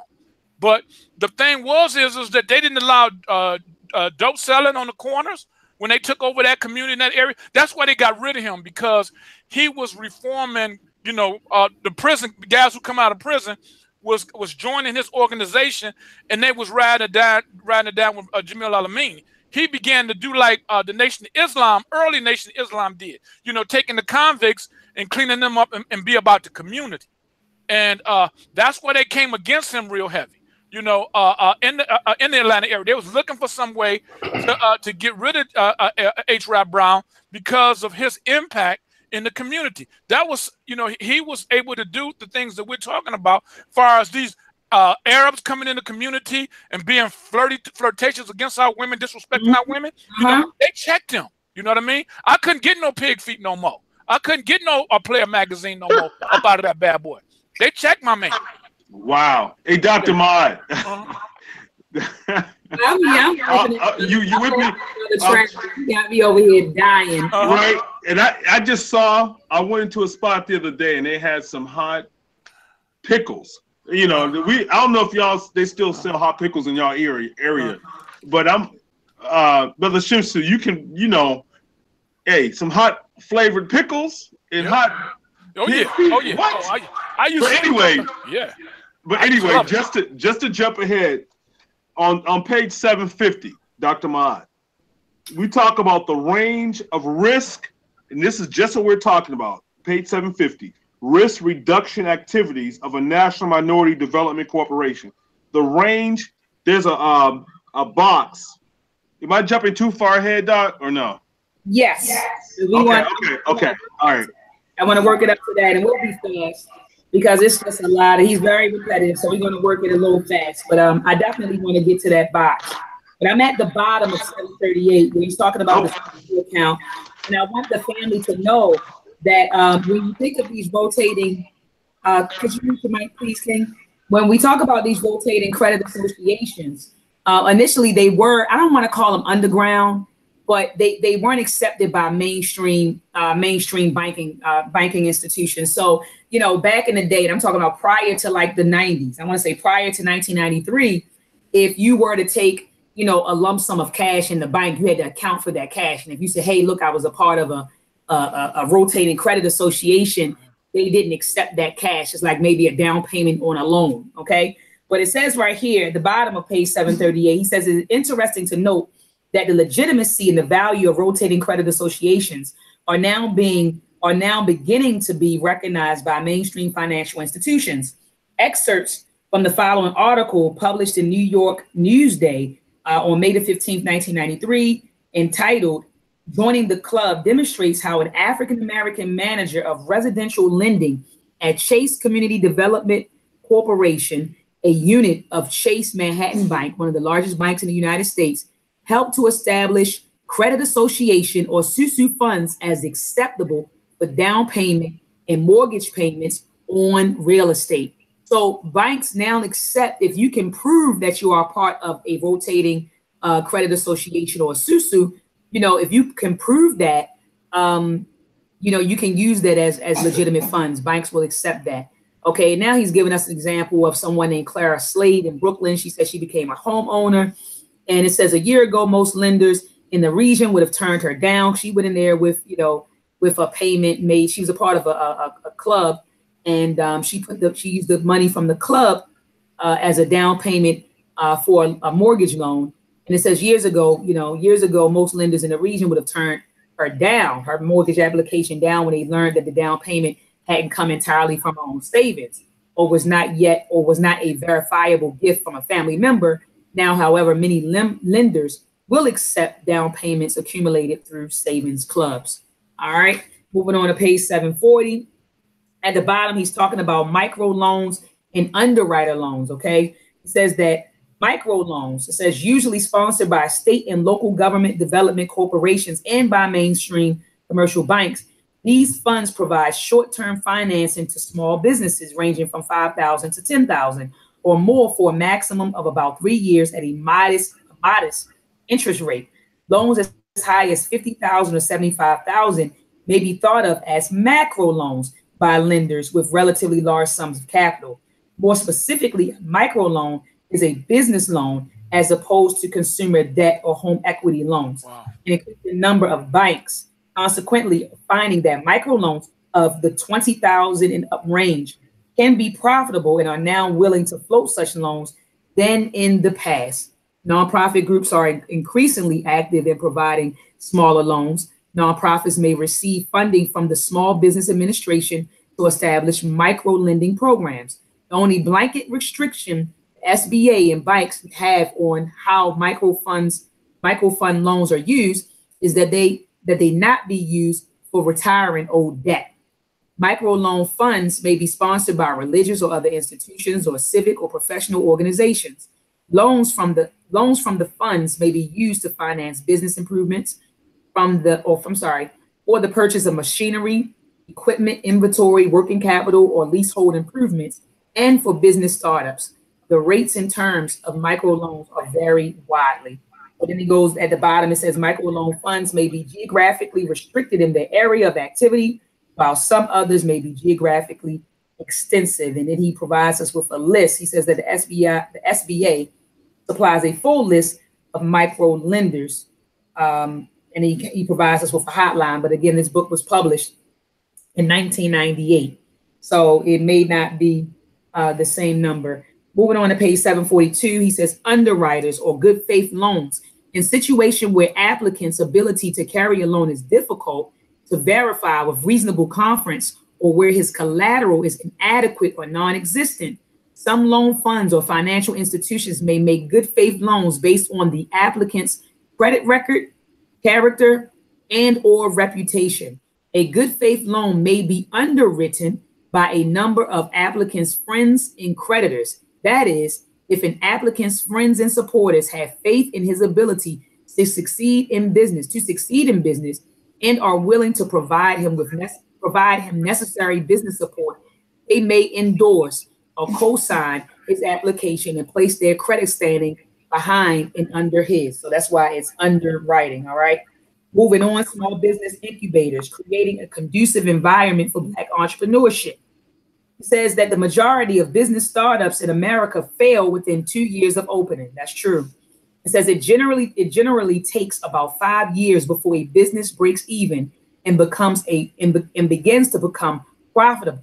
The two most frequently cited reasons for small business failure are management problems and undercapitalization. All right. So he's saying that maybe I'm not saying he's suggesting that we create a small business incubator. All right. To save these startup companies from failing. He says that a small business incubator would be or serve as a facility that aids the early stage growth of companies by providing rental space, shared office services, and business consulting assistance. They go on to intimate that the universal purpose of an incubator is to increase the chances of a firm surviving its formative years. Incubator facilities may be basically financed or sponsored by any number of types of sources, as corporations, investment groups, etc.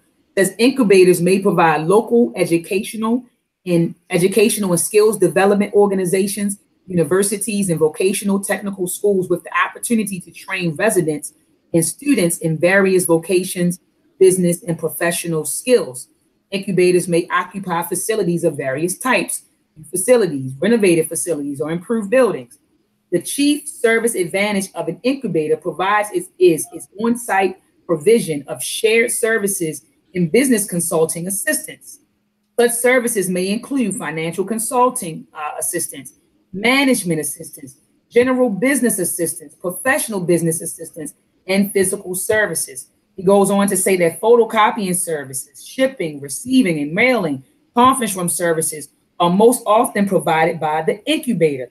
Clerical support and a business plan assistance are also provided by an incubator.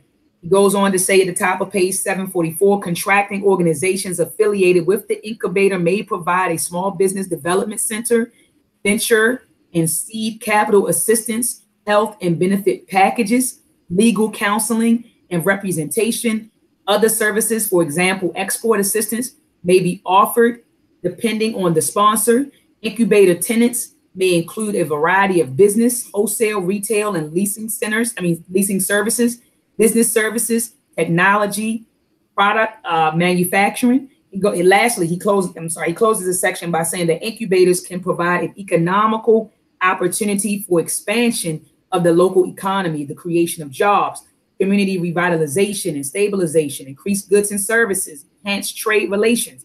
They, in addition to providing affordable rents and services and placement of entrepreneurs among peers, provide increased and sounder investment opportunities for local institutions, individuals, groups, and firms. So I'm reading this section, right, on incubators and how incubators can be used to assist small businesses during their formative years. And I'm sitting here thinking to myself, do you know how many businesses, family, if we had this incubator in place or several incubators in place, if we had these types of entities in place, we would have a plethora of Black-owned businesses. And he's right, a lot of Black-owned businesses fail because we don't have the resources. Can you imagine, brothers on the panel, that if you wanted to start a business, you had someone that funded you, someone that taught you how to write a business plan, someone that assisted you with shipping, someone taught you about business etiquette, someone that taught you all of the resources that were at your disposal, your chances of surviving, your chances of of failing would be little to none.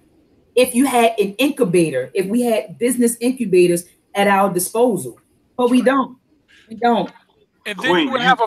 Go ahead, brother. Go ahead, brother Pooh. I just want to say she said a mouthful right there. And me and Dr. Maat were talking earlier. We were joking about the Seventh-day Adventist Church. Mm-hmm. I'm gonna make this make sense. But we were laughing about how the fact that the Seventh-day Adventists, they believe that on Saturdays is their only day to worship. But they rent out their church on Sundays, their church buildings on Sundays, for the Baptist, Apostolic, etc. Right. To use their facility for that particular Reformation or denomination to worship. So it's either you believe that. Why are you renting your church out if you believe that Saturday is are you sinning against your conviction? Y'all feel what I'm saying? Mm-hmm. But that's the point. The point I'm making is it's an incubator. If you look at the brother who's thinking outside the box, even though the pastor of that particular Seventh-day Adventist church is wrong or not, he's thinking outside the box. He's like, look, if I can make some cash on the side and be an incubator for this upstart brother or sister that's trying to start their ministry, why not help them? So in a way that makes sense. I'm bringing this home to what Dr. Maat was talking about and what Dr. Amos Wilson was talking about. So this is the type of operations we need to have within our communities. If you already have a blueprint, why not help somebody else? Okay, just to get on their feet until they're able to get their own. You know what I'm saying?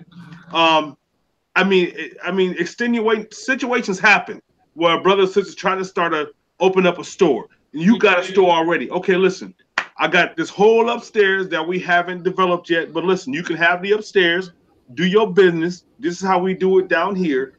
Just pay me a little something, and you can have that. Or, you know, this is how we did over here. You know, you can have this space.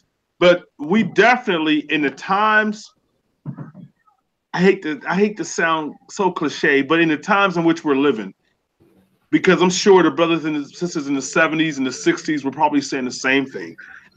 In the times in which we're living, we need to help each other. You know, hey, if you are, you know, why create the wheel? This is what I'm doing to make this happen. Come on in. Let's make some room for your stuff too. Absolutely. Yep. So like you said, that church served as an incubator. An incubator. That's real. Yeah, that's real. That's definitely real.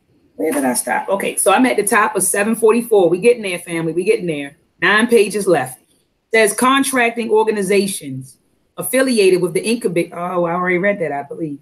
No, I didn't. Did I? Yes, contracting organizations affiliated with the incubator may provide a small business development center, venture and seed capital assistance, health and benefit packages, legal counseling. I feel like I read this before. I think I read this. So moving on to small business administration loans. I know a lot of people who are tuning in probably already familiar with SBA loans, small business administration loans. We call them government guaranteed loans, okay? It says that investing in a startup business involves considerable risk under the best of economic circumstances. The causes of startup failure, it says, are many, but the major ones include undercapitalizations, or i.e.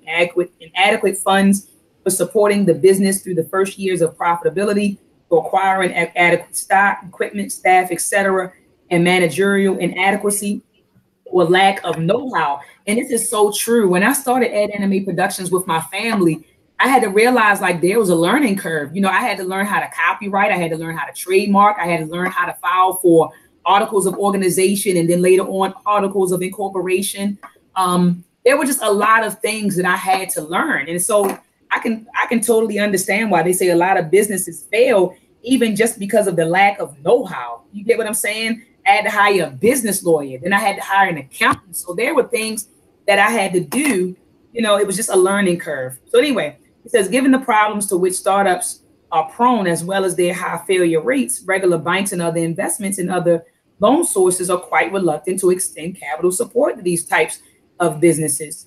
The situation is even more acute if the business is headed or owned by an African-American and is located in an African-American neighborhood, given the economic conditions which generally prevail. So he says, therefore, it is an interest of fostering a group of small business and of reducing the risk involved with startups and struggling small businesses. The U.S. government makes guaranteed loans available to these entities by means of its Small Business Administration. The Small Business Administration is designed to allay risk by guaranteeing bank loans to small businesses. In this instance, under the sponsorship of the SBA, should a business fail to complete its loan obligation to the lending bank, the government would make good on the defaulted loan by paying the bank in place of the delinquent or failed business. All right. He goes on to say that the SBA offers full faith and credit guarantees of 90% on loans up to $155,000 and 85% on larger loans to a maximum guarantee amount of $750,000. It may guarantee as much as 75% of small loans. A loan for as little as $25,000 may be obtained. Loan maturity may extend as long as 12 years. Loan rates may range from 2 to 3% over prime, i.e., the interest rate banks charge their best and most substantial borrowers, usually unusually large, stable, reliable corporations or institutions. The successful business borrower is permitted by the SBA to use its proceeds real estate, business furniture, fixtures, stock, supplies, machinery, and equipment, working capital, and to a limited degree to refinance existing debt and to launch a new business. So he goes on to talk about the Small Business Administration and Black-owned businesses. As much has been made of the SBA's ability to foster the growth. Now, this is an important section, to foster the growth and development of small minority and female-owned businesses, especially its ability to foster the maturation of Black capitalism. However, relative to fostering the growth and development of Black-owned small businesses, once its central reason for being, its record has been far less than brilliant. All right. He says redlining, i.e. of deliberately refusing to float loans in certain localities, usually poor and or predominantly Black or minority neighborhoods. So the SBA were accused of basically not funding Black-owned and operated businesses. So it says that research commissioned by SBA itself revealed that Black entrepreneurs received only 3% of the agency's guaranteed loans in 1993. So here it is, the government has this entity, SBA, Small Business Administration, and this entity is supposed to give loans out to, minority businesses. And he's saying that, yes, they do give them out to, females, but he said that Black folks, Black businesses in 1993, and again, this is old, this is 20 some odd years old. He said at this time, we only received 3% of the agency's guaranteed loans, all right, in 1993. This particular rate has held essentially steady, he says, since the SBA's inception. I wonder what it is now. Let me write a note right here, question mark. I wonder what it is now. I'm gonna try to research that right now, Dr. Maat, while you looking at her, while you writing that. Okay, let me write. Okay, fantastic. I wonder what. All right, yeah, I wonder what it is. Like how much we received maybe last year or the year before, within the last 5 years. It says it is also interesting to note at this juncture that a significant number of SBA loans to Black-owned businesses only turned out to be apparent because these firms were exposed as fronts for white-owned businesses or that white investors covertly over 50% of the business. Hispanic business owners were granted 5% of SBA funds and women 14%. This trend is followed across the SBA district in the country. Wow, so they got caught, and it says that they wanted to then adopt new approaches to lending, right? So it says new approaches to lending by SBA. It says the Wall Street Journal in 1994 reports that the district directors not only have agreed to improve the percentage of guaranteed loans for these groups, but also to aggressively market SBA loan programs to lenders into minority and women's business groups, instead of waiting for banks to approach it with small business applications that meet the standards for a government guarantee. The SBA has chosen to actively initiate demands among potential borrowers by directly contacting and visiting lenders monthly and by providing lenders with quick service. For example, deciding whether a loan qualifies for SBA guarantee within 5 days. The SBA has instituted new loan programs, such as the new low doc programs, which will allow local offices to use a simple one-page application for loans up to $50,000. So they tried to go in and revamp their program once they got, called out for not guaranteeing a certain amount of loans for minorities, i.e. Black people and Hispanics. Top of page 47, it says, I don't know anybody who got an SBA loan. Does anybody know anybody? I applied for one, and I didn't get one either, Brother Travis. I don't know anybody that got one. Brother Impo, did you find out this? I'm looking at the website here, and it's a bunch of mumbo jumbo. If you allow me, Dr. Maat, to do like a couple of days research, but this is a bunch of mumbo jumbo. I even looked up SBA loans for small businesses for African Americans, and it continues to go up to. It pulls up the same information. It's not giving us what we need. It's like you can tell they got their lawyers on this. You feel me? Right. They lawyered up on this, yes. So okay. Okay, my bad. Go ahead, sis. No, I'm just saying we'll keep it moving, but we'll look into it, and I'll ask Brother Tarola I also asked Brother Tawola to check it out and look into it. But he says that aggressive, at the top of page 747, aggressive SBA district offices may be aided in their marketing efforts by banks being required to demonstrate that they are meeting local needs by making equitable loans and services to minority neighborhoods and businesses.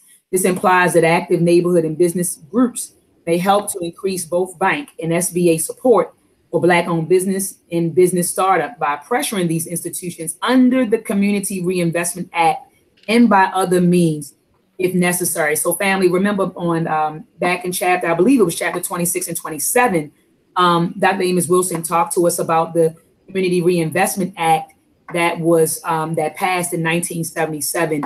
And I believe, in panel, correct me if I'm wrong, in 1977, this Community Reinvestment Act was it was put in place to ensure that banks were indeed giving back to the community. So instead of just taking deposits from the community, these banks had to actually give out like a certain amount of loans and personal loans and business loans to the community, or they had to prove that they were giving out a certain number of personal and business loans in the community. Is that correct, Brother Travis? Correct. Did anybody go to the SBA's seminar? I went to the entrepreneur and marketing. Did you go through that, Dr. Maat? They had like a 5-week program. They take you through the marketing, the entire aspect of the business, inventory management. Did you go through any of that? No, I never went through it, brother. Yeah, I went through there, but like I said, I know one guy had an excellent one. He didn't ask for that much money. He wanted to open up a fish market here in Detroit, and I ran into him. He didn't get what he wanted also, but he, like you said, Dr. Maat, it's about communalism. He was able to, get through family and friends, was able to raise the money and get the little fish market going. He sells fish here in Detroit, but I thought out of all of us, he had his stuff together. He worked in the industry of fish markets for like 15, 20 years. I mean, just working for different restaurants, different fish markets, and he didn't get a loan at all. They didn't give him anything. And see, and Dr. Amos Wilson talks about that on page 51, and we almost there. He was talking about how, banks turned down profitable businesses. Yes. I mean, businesses that had like, $25 million in revenue. They got turned down for loans. Wow. So he talks about that, They still turned them down. So this is definitely a redlining. The banks are redlining, without a shadow of a doubt. Because who turns down somebody that has a $25 million revenue? You don't want to give them that person a loan. And you see that they have a $25 million revenue. So it's definitely redlining. Yep. But, so anyway, moving on, it says the African American Development Corporation National Underwriter of Black Economic Power. And I believe this is the last, case in point is the last section. So we're almost there. But he's proposing that we have an African American Development Corporation and how that corporation will serve as a national underwriter of Black economic power. So brother Javon said, now where's Dr. Amos Wilson going? So he's listening, he's talking about susus and how susus work and the history of susus. And he's like, where the hell is it going? It's going here, Brother Javon. He's saying that we need to develop an African-American Development Corporation. So basically a corporation that goes around and underwrites African-American owned businesses. So he says that if the African-American community as a whole is to fulfill its economic promise, it must fund, and we're going to get into how, because I know that's going to be Brother Javon's next question. Well, how do we develop this development corporation? What do we need to do? So we're going to get to that too, Brother Javon. But he says that if the African-American community as a whole is to fulfill its economic promise, it must fund underwriting on a massive scale. This can be accomplished through the founding and operation of a national development corporation designed primarily to ensure risk across a broad spectrum of commercial transactions within the African-American community and between African-American and non-African-American firms. Beslan speaks directly to this point when he wrote, underwriting is the greatest credit invention of them all. After alienable paper itself, gold tomorrow, the endorsement of negotiable paper. He said that's really all it is, endorsement or guarantee. One's man credit stands behind the other. written under another. Here, reputation becomes superbly generalized. Nothing at all is promised. That is put on the line except the promise to pay if the first fellow does it. Underwriting allows the putting into operation the first principle of capitalism. Use what one has in order to get more. The underwriter, in effect, collateralizes the borrower, who uses the collateral supplied by the underwriter as money-making property on which the borrower can get credit. In this context, Baseline both asks and answers his own question. Everybody knows that it is a fact, but have you ever asked yourself why is it that the rich get richer? The answer is really very simple. The more you have, the more you can borrow. The underwriter supplies the have, which can be used to get more. Theodore Cross, and that was very powerful, family. I don't know if you guys caught all of those jewels, but that was very powerful. Theodore Cross provides us with a general rationale for developing an African-American development corporation as the major underwriting institution in the Black community. He refers to this institution as a National Minority Development Corporation, NMDC. Furthermore, he envisions it as independently chartered and funded by the federal government. He says, obviously, we believe such an arrangement would not be independent or workable if tied to an impetus political vagaries of the U.S. Congress and government. The independence of such an organization could only be assured if it were chartered and funded by African-American community exclusively. All right. So then he goes on to say, I'm in the middle of 748. In the United States, as in any free and well-developed economy, virtually all employment and commercial transaction occur under promissory relationships, which look to the performance of a future act. People promise labor, managerial employment. People and institutions agree to borrow, lend, and repay money. People in commerce and institutions contract with others to supply goods and machinery. Investment capital is promised, and rewards are reciprocally promised or expected on the part of those who use or rent investment capital. Accordingly, the instrument, and he has this italicized, family, instrument of the commercial promise is the principal mechanism for the distribution of income, goods, and capitals. I'm going to say that again. The instrument of the commercial promise is the principal mechanism for the distribution of income, goods, and capital. As a result, one's well-being within the society is highly dependent on whether or not one is in fact participating in the vast network of commercial and employment promises that are made every day. All right. 749. Both Baseline and Cross emphasize the fact that the appearance, and he has that italicized, the appearance of credibility in the eyes of creditors or parties to a business deal is more productively important than the reality of whether or not the debtor can pay or the dealer can hold up to his end of the deal. It says, since appearances and beliefs often account for more than the reality in such transaction, a person or group that appears credible, in fact, possesses the economic power and bargaining strength. Conversely, a person or group perceived as unreliable or incapable of keeping promises has no economic power. So let's put this in context, family, okay?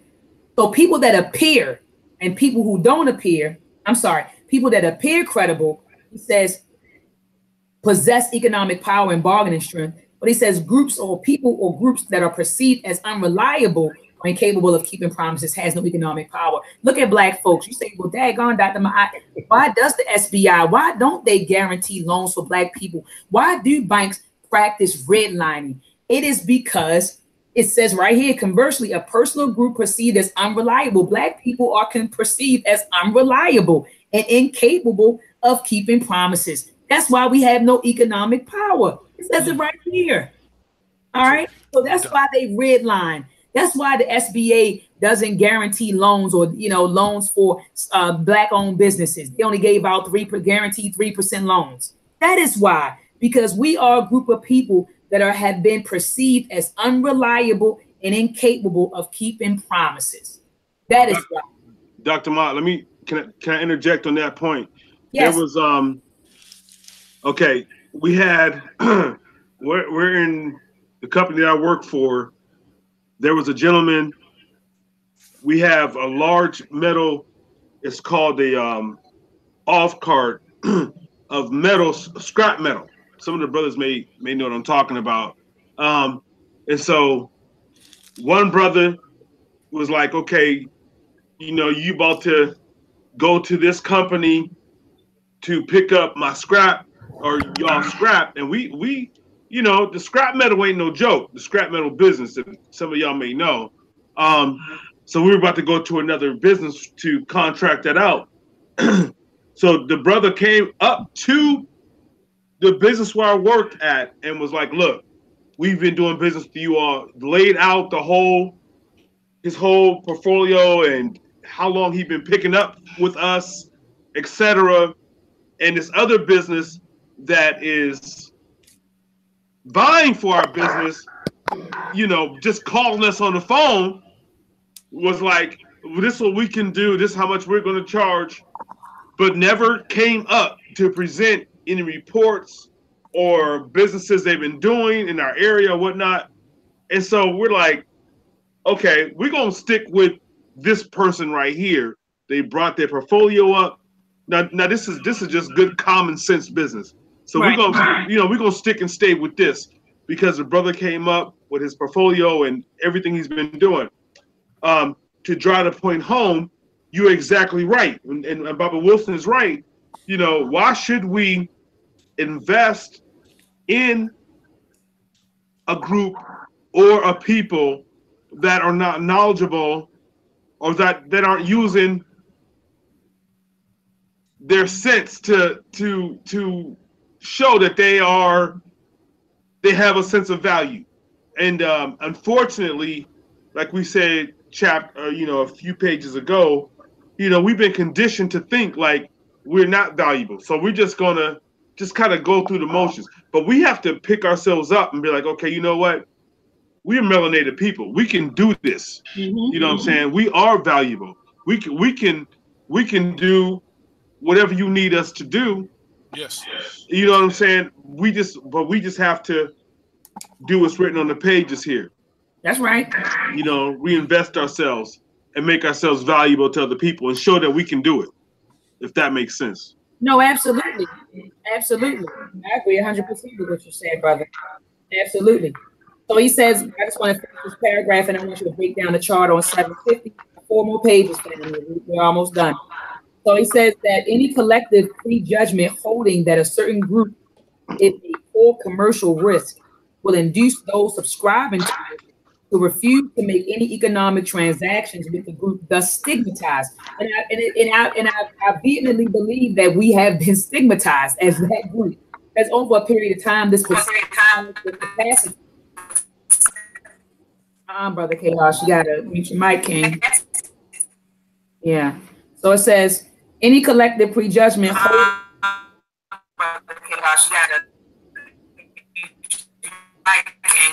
have one question. Let me finish reading this. Let me finish reading this paragraph. So he says that any collective prejudgment holding that a certain group of people is poor. No, he didn't broke my wisdom, man. Any collective prejudgment holding that a certain group is a poor commercial risk will induce those subscribing to it to refuse to make any economic transactions with the group thus stigmatized. Over a period of time, this perception has the capacity to reduce the group to the powerless and subservient economic status as an outcast class. In virtually all cases, the outcast group will function wholly outside the network of commercial promises that allocates goods and benefits within the economy. All right, so before we break down the chart on page 750, Brother Chaos, what's your question, King? All right, so 750. What section of, was it 749?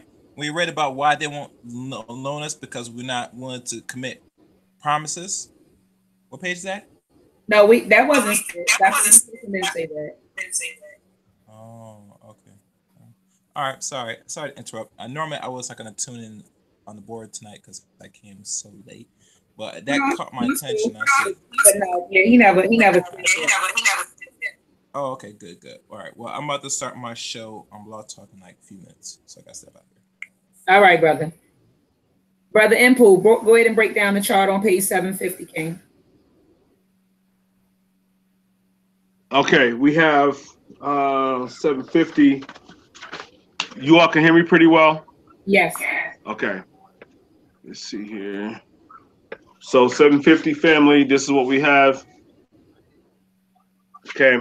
The range of risk reduction activities of a national minority development corporation, firming up the bargaining power of minority groups to enable them to negotiate entry into the economic mainstream.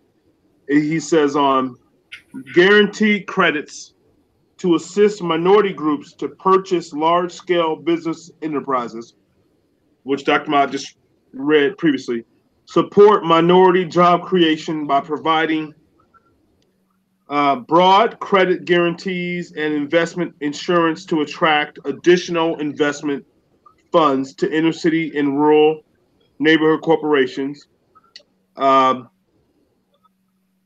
indemnify established bonding companies against above average losses on performance bonds of minority contractors. Wow. We dealt with that here locally. Underwrite credit risk on home mortgage loans developed by minority mortgage bankers for resale to large institutional investors. Guarantee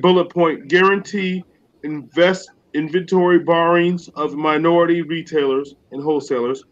Bullet point, improve the ability of minority banks and savings institutions to attract deposits by providing a secondary market for their mortgage and other loans. Okay, and then goes on, Doc. You want me to continue? Yeah, case in point. Read that paragraph. Okay, case in point, a national and regional bank, black-owned or controlled underwriting organization of the type we are suggesting could step in and positively resolve business problems faced by black-owned firms such as the one cited below. In this instance, we are, as reported by the Wall Street Journal, black-owned companies with good track records or businesses prospects are often rejected when they apply for credit or loans. Wow. Apparently, business still today, apparently because of the race of their owners. These companies, though already in business and somewhat profitable, but in need of funds for expansion, purchasing supplies, equipment to satisfy firm contracts, are nevertheless often turned down by white-owned banks. A black-owned underwriting organization could possibly solve these kinds of problems by underwriting the credit applications of such companies. Wow. Yeah, and then he gives us page 71. Hold on. He gives us some examples on page 71. There was a company called the Thomas Hospitality in Reston, Virginia. And it says that the owner had incurred $13.1 million debt as a result of a buyout of 31 Bob's Big Boy restaurants. And it says that even though Mr. Thompson's restaurants had combined sales of about $35 million last year, nearly all are profitable, the banks were uncomfortable with his business and growth strategy. So he got declined. So this man had a $35 million $35 million in sales, but banks weren't comfortable with loaning him any money. And then there's another place called Quality Care Medical Services. It says they're located in Baltimore. It's a distributor of medical supplies. And this company has a revenue of about $17 million. And they had a rough time getting a loan from a bank.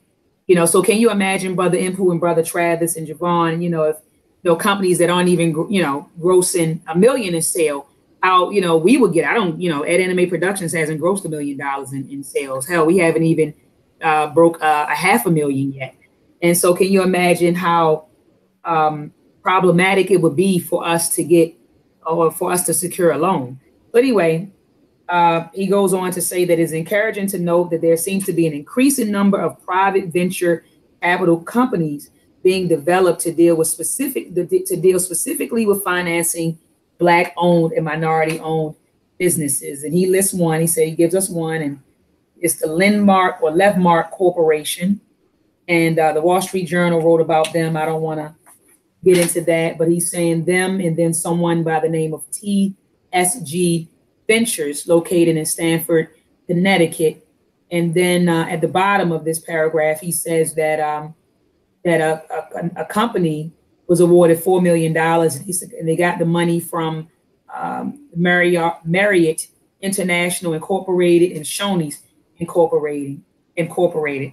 So anyway, this is the last section, financing the National Development Corporation. So in this section, he proposed that a National Development Corporation be used to underwrite Black-owned businesses.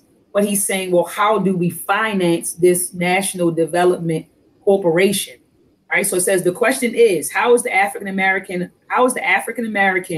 National Corporation to be financed by the African American community? The answer is the African American community must tax itself to do so. There it is. That's what Brother Javon was talking about the entire time. Oh man, Brother Javon, what lecture were you watching, King? Please.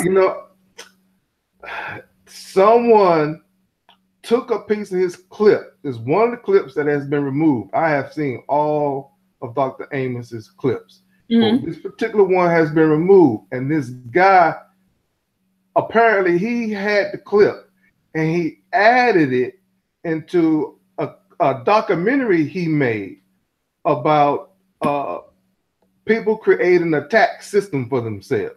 What's the name of the documentary? It's inside that clip. I will find it and I will send it to you, Impu. I think you can get it to everyone else, right? Yeah. All right. Oh man, that's powerful, because you said that before we went live. You was like, I've been on it. Yeah, you were on point. You were like, look, sis, Dr. Amos in his lecture said that Black people need to tax themselves. And I was like, well, that makes sense. But this is what he said. He said that in order to do so, it says the African American community must tax itself to do so.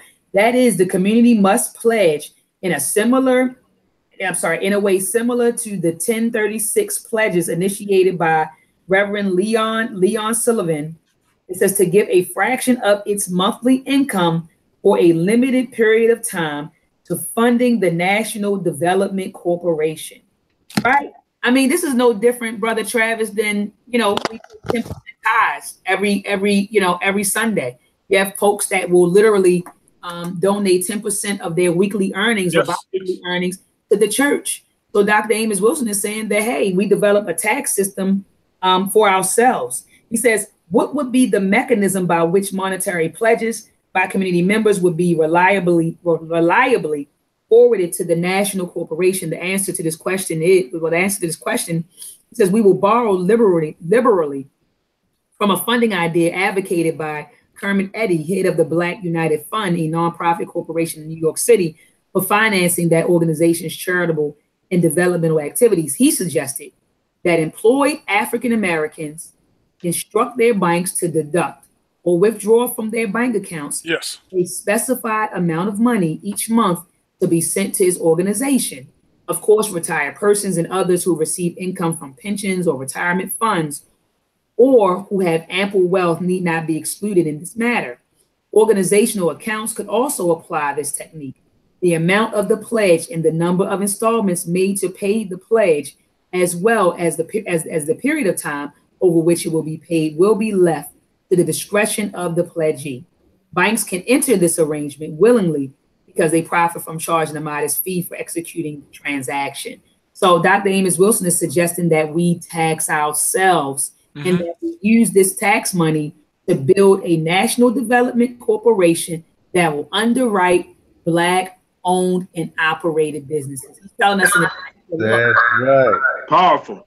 Yes, this was very powerful. He's saying, look, banks ain't going to do it.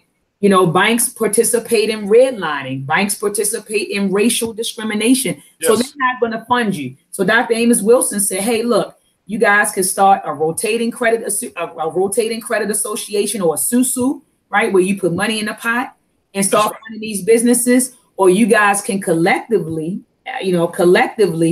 tax yourselves and create an entity that will underwrite these businesses. And this entity will be called the National Development Corporation. But my question is, how many people, and we're done, family, how many people are willing to do this?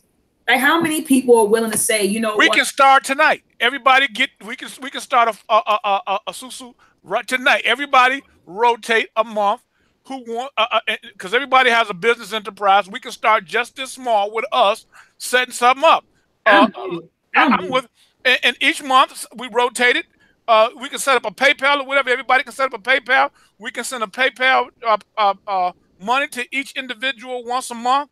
Who will set up, who will get what money. You can start just this small because that's how they start. And I'm willing to do it. And we pay that person for what they want to do with that money, with a business situation. And the next month it goes to the next person. We can start that now just with just a few of us. Because everybody here is business people. So we can start with us. Right. I totally agree. And what you figure, Dr. Maat already got something in place with Meltrek. You're doing the IT, with the computers and whatnot. Amazon, eBay business. Exactly. So if persons don't have a blueprint or have something in place, if you ain't using, good common sense, you're like, you know what, I'm not going to invest in something that's not happening. Right. You know what I'm saying? But if you present to me something that you have already in place, I'm good. I'm going to invest, So you, Dr. Maat, and my other brothers and sisters that we, hope to invest in, what I'm saying? Show me a model. Show me a business model. Right. You can't show me no business model, I'm not going to invest. That's just common sense business. You know what I'm saying? Don't come to me with no foolishness. But anyway, the writing's on the wall for us to do. We've been doing this, man, for centuries. We invented this. You feel what I'm saying? Yes, sir. It's just a matter of us doing what we need to do, support Black businessmen. And we can figure out something among ourselves what we need to do. You and Sister Maat, Dr. Maat, laying things out. Y'all put something together and then we implement it. Hey, I'm with it. I'm with it 100%. We can set up a meeting. We can set up a meeting this week, and whoever's interested. I see we got some folks listening, and I know that there will be some folks listening to this course in the archives, and so we can organize a meeting this week, this evening, not this evening. I'm sorry, sometime in the evening, this week. And people who are serious about this, yes, we can form our SUSU and we can sit down. I'll send out a link, and those who are interested, we can start our SUSU this week. I'm with it. Everybody, we discuss a fee, like how much does everyone want to put in the pot? I gotta say something. 40, 50 in the pot, 100 in the pot. We can do 100. Yeah, we can do 100 in the pot, and how do two. Don't matter to me. I'm with you, Brother Travis. It doesn't matter to me. I'm just ready to do something. And I'm with brother. I understand what Brother Impu was saying. Me too. When you participate in the SUSU, you got to come with something yes. working on doing. Not no pipe dream, right? I'm so. You know how real I am. I trust everybody in this group. I know you're going to use the money in this group. I've been coming here, like I said. Can everybody hear me? Yes, we can hear you, brother. Yeah. We've been together for almost a year. I'm confident everybody here in the group will do things wisely. I'm not saying you got to do a business with it. You do with the money what needs to be done with the money. That's why I'm at with it. I know everybody in this group is on a conscious path, and if it's not business, it might be another endeavor. Maybe it's something for your kids to do. You know what I mean? I'm for the susu to be used in a constructive situation in which the person needs to use it. That's where I'm at. Right, like you said, constructively. Now I don't want nobody going to the club making it rain. No, not that. Nobody's here like that. You know what I'm saying? Hey, look, hey, brother, they like, oh, we got my susu money. Maybe it's maybe it's an instrument for your kid or something. You know that might be a humorous statement, you know, she just made, but I take it very serious because there are things that Brother Amos touches on. And I've seen videos of him when he finished lecturing, he'll be speaking to other people on the side, and his tone and his subject matter is entirely different. So the things that we just heard that was read here, I want to point out that if I'm so familiar with the things that Dr. Amos has said, I want to point out that if you read the book more than once, you'll see that he's kind of tap dancing. Because before we started, if you remember, I was trying to tell you what his mindset was. Yes, you did. You did. So earlier, I tried to interrupt the brother who was speaking right during the moment where we just read about his mention on the churches. And what I wanted to ask was, if you thought that did you think that Dr. Amos, based on how familiar you are with him, could he have went to pastors around the country and gotten them that his mindset was for? What do you think? And I asked that question for a reason. And in the sake of time, bro, we just went over that. Dr. Maat, was that 2 chapters ago? Which one was? Churches, and maybe 3 chapters ago. Yeah, we did. Oh my gosh, bro! Listen, we're gonna have to talk, man. Outside of this, just for the sake of time, because you brought up an important point. Yes, I don't know how. It's up to Dr. Ma how we do this, but what you just said is so important, because the church, you would think that because of the brother's stance, the ancestor's stance on the black church and how it was a handicap to us moving forward. But his mindset was like, look, if we can use the black church to empower us as far as ownership, because that's where all of our energy, he recognized, okay, this is where all our energy's at. So let's utilize this as an entrepreneurship. And we can move forward. It's powerful the way he laid it out in the blueprint for Black Power. He was not ignorant to that fact. No. So he talked about that. I'm sure he did. Obviously, I felt like I'm sure he went to some pastors and laid it out. I'm pretty sure he did. That's right. Brother Javon, are you still there? Yeah. I was just saying, I felt like Dr. Amos pointed that out so that we would be familiar with missed opportunities. Right. Yeah,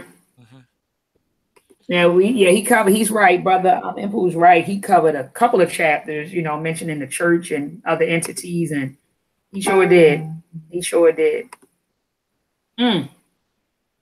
All right, family. Well, look, I thank you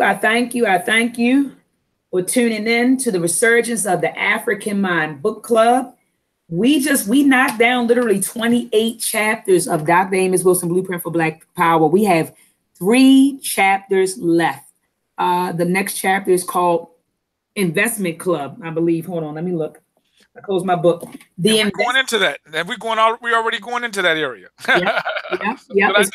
It's called the Investment Club, and that's another way that we can utilize, the susu. We could say, okay, let's put some money in a pot for a year and go get a property, or go take that money and we go take that money and invest. And I don't care where it is, Brother Travis. I know you told me it's a lot of properties out there in Detroit where you are. Oh, absolutely. You know? Yeah, and so there are properties in Baltimore. It's properties everywhere. So we put our money in a pot. You can say, okay, I see a neighborhood over here, and it may be an abandoned neighborhood, and we go there and we purchase one property at a time, or maybe purchase 3 properties, depending upon how much money is in the pot. So I'm all for that, Brother Travis. We could use it as as an investment club. That's another way. That's another way. Absolutely. And just no Bitcoin though. No Bitcoin. Yeah, I'm not. No Bitcoin. But we can utilize those funds to invest in. Utilize those funds to invest in real estate. Yes. And own something. So everyone that's a part of the SUSU, I see you, brother. I see it. I'm getting ready to write it down now, Brother Javon. But we could use that money to invest in real estate and own, and have our names on some properties, rehab them, and we have the right people with the mindset, like you're saying, Dr. Maat, to do something. Absolutely. Absolutely. So I'm all for it. So this week we'll coordinate something. I'll be in touch with you, Brother Travis and Brother Mpu and Brother Javon. And we'll schedule a meeting sometime this week in the evening, and we will discuss, starting our first SUSU, and kudos to Sister Zaza Ali for doing so. Nancy's very successful. Got to maintain that though. They are doing a great job. What I hear, one of the sisters I know who's part of it, it's working. They are all of those women are business women, and they got it working. We can do the same thing with the people we have. Absolutely. So meet us back here, family, next week. I don't even know. I want to kind of combine chapter 29 and 30. Chapter 30 is long. It's like 70 pages. Chapter 29 is 10 pages. So I'm thinking that we read chapter 29 and try to probably comb through maybe half of chapter 31, because it's long. Chapter 31 is very long. So maybe we'll do like a chapter and a half next week, because one chapter is so short. But anyway, thanks for joining, family. This was a great discussion. I learned so much. I appreciate the information. I missed this conversation last week. We had the council. I was busy, and then Sister Alima was busy. And so we ended up counseling last week, but I absolutely missed, the discourse that we have, every Sunday, just listening to the brothers and hearing what you guys say. And I learned so much from you brothers. And so, thank you for joining me tonight. I know Brother Mpu said, Doc, I got some things going on, sis, but he said, I'm not going to leave you hanging. So he made sure he was there. Thank you so much, Brother Mpu. Yes. Mad love and much respect to you, King. Thank you so much, Brother Javon, for joining us, brother. This was your first time panel, brother. And I appreciate, the information that you brought. And then you were dropping jewels before we went live. And then it was like, he's like, I'm telling you, Dr. Amos Wilson's talking about a text. I was like, what are you talking about? He said, I saw it on a video, But, brother, I appreciate your presence, and I hope this will not be the last time that you'll join us. I hope that you'll join us, at least to finish out this book, and then the next book that we plan on going to in the next couple of weeks. Brother Travis, is always a pleasure, King. Thank you for joining us. I love the wisdom that you bring, each week, to the panel, to the discussion. So I appreciate you, brother. Love this group. No doubt. Likewise. And so we'll have a meeting this week, and we'll get this SUSU started. And like you said, Brother Travis, there's no doubt in my mind with the mindset of the people who will participate in this book club. I know that it's going to be successful. Me too. I totally agree. I'm looking forward to it. All right, family. So join us back here next week. Surgeons of the African Mind Book Club, 7 p.m. Eastern Standard Time. I love you. Have a safe and productive week. I'm not going to play the outro. Sister Alima said, Doc, that's too long. Where's the sister? Have you seen that sister who made that? What's her name? Sister Camille. I'm going to inbox her and ask her before, because it is like 4 or 5 minutes long. Yeah, we haven't heard from her though. Where's she at? Where's she at? She said she's been working. Oh, okay. She's been working, and so she ended up. She sent me a message, and then she inboxed me through Facebook and said that she was working. So that's why she hasn't been on the panel. So she's been working hard But yeah, I'll get her to send me over a shorter version. So I won't play it. I won't play it, family. But meet us back here, brothers. Do you have any closing words before we close out, Brother Impu, Brother Travis, Brother Javon? Just that I'm looking forward to the next one. I want to put it out there that I definitely want to have a conversation before we go live about the susu. There's some things you might want to know. Okay, let's do that. I have your number, so I'll definitely give you a call tomorrow, between tomorrow and Tuesday. Awesome. That works. Okay, cool. And coming up, family, we're going to be doing a class on Dr. Akbar's book, Breaking the Change in Psychological Flavoring. When? I'd like to hear that one. Oh, yes. Wow. Yeah, that book is about 68 pages. And we're going to, I got a brother that already designed a class. He may be watching, but it's a brother that already came up with a class, and he's been doing it online. And I said, well, brother, won't you bring it to the platform? You know, and we go through we comb through the text. And he said, okay, he's all for it. So we're going to have a syllabus. You know, we're going to have a study guide. You know, so it's going to be serious, family. So be on the lookout for a post from me on Facebook under my legal name, Deanna Bailey. And I'll post when that class is going to start. Dr. Bailey, if you don't do anything else for Impu, hook me up with that. Akbar is my cat. Me too. I'm telling you, it's Dr. Wilson. Yes. It's Akbar. Oh, you feel what I'm saying? Yes. Akbar is right underneath Wilson. But awesome. I listen to him every morning. I'm not even kidding. I'm not even kidding. So under Akbar is Dr. Kobe Kambon for me. You know what? Bye. Bye. I tell you, we got kindred spirits. Yes. Hold on. Let me go get my sweet chili. I sent you that picture already. Yes, I got it on my refrigerator. But listen, I just want to say much respect to you, Queen. I salute you for, you know, the grind that you put in to educate our people, melanated people, you know, to bring us to the consciousness to remind us of the consciousness that's already within us. Unfortunately, I know it's a struggle, but continue to do what you're doing. We love you. We salute you. Peace. I love you too. I love you too, King, and I salute you, King. Brother Travis? Peace, family. I've just been an honor to be a part of this group. And I mean, I really think that this group can do some powerful things with the mindsets here. When you have a collective conscious, this is where all great movements start with. It doesn't start with 100 people. It starts with people who were like-minded souls who want to make changes in the world for and be about liberation.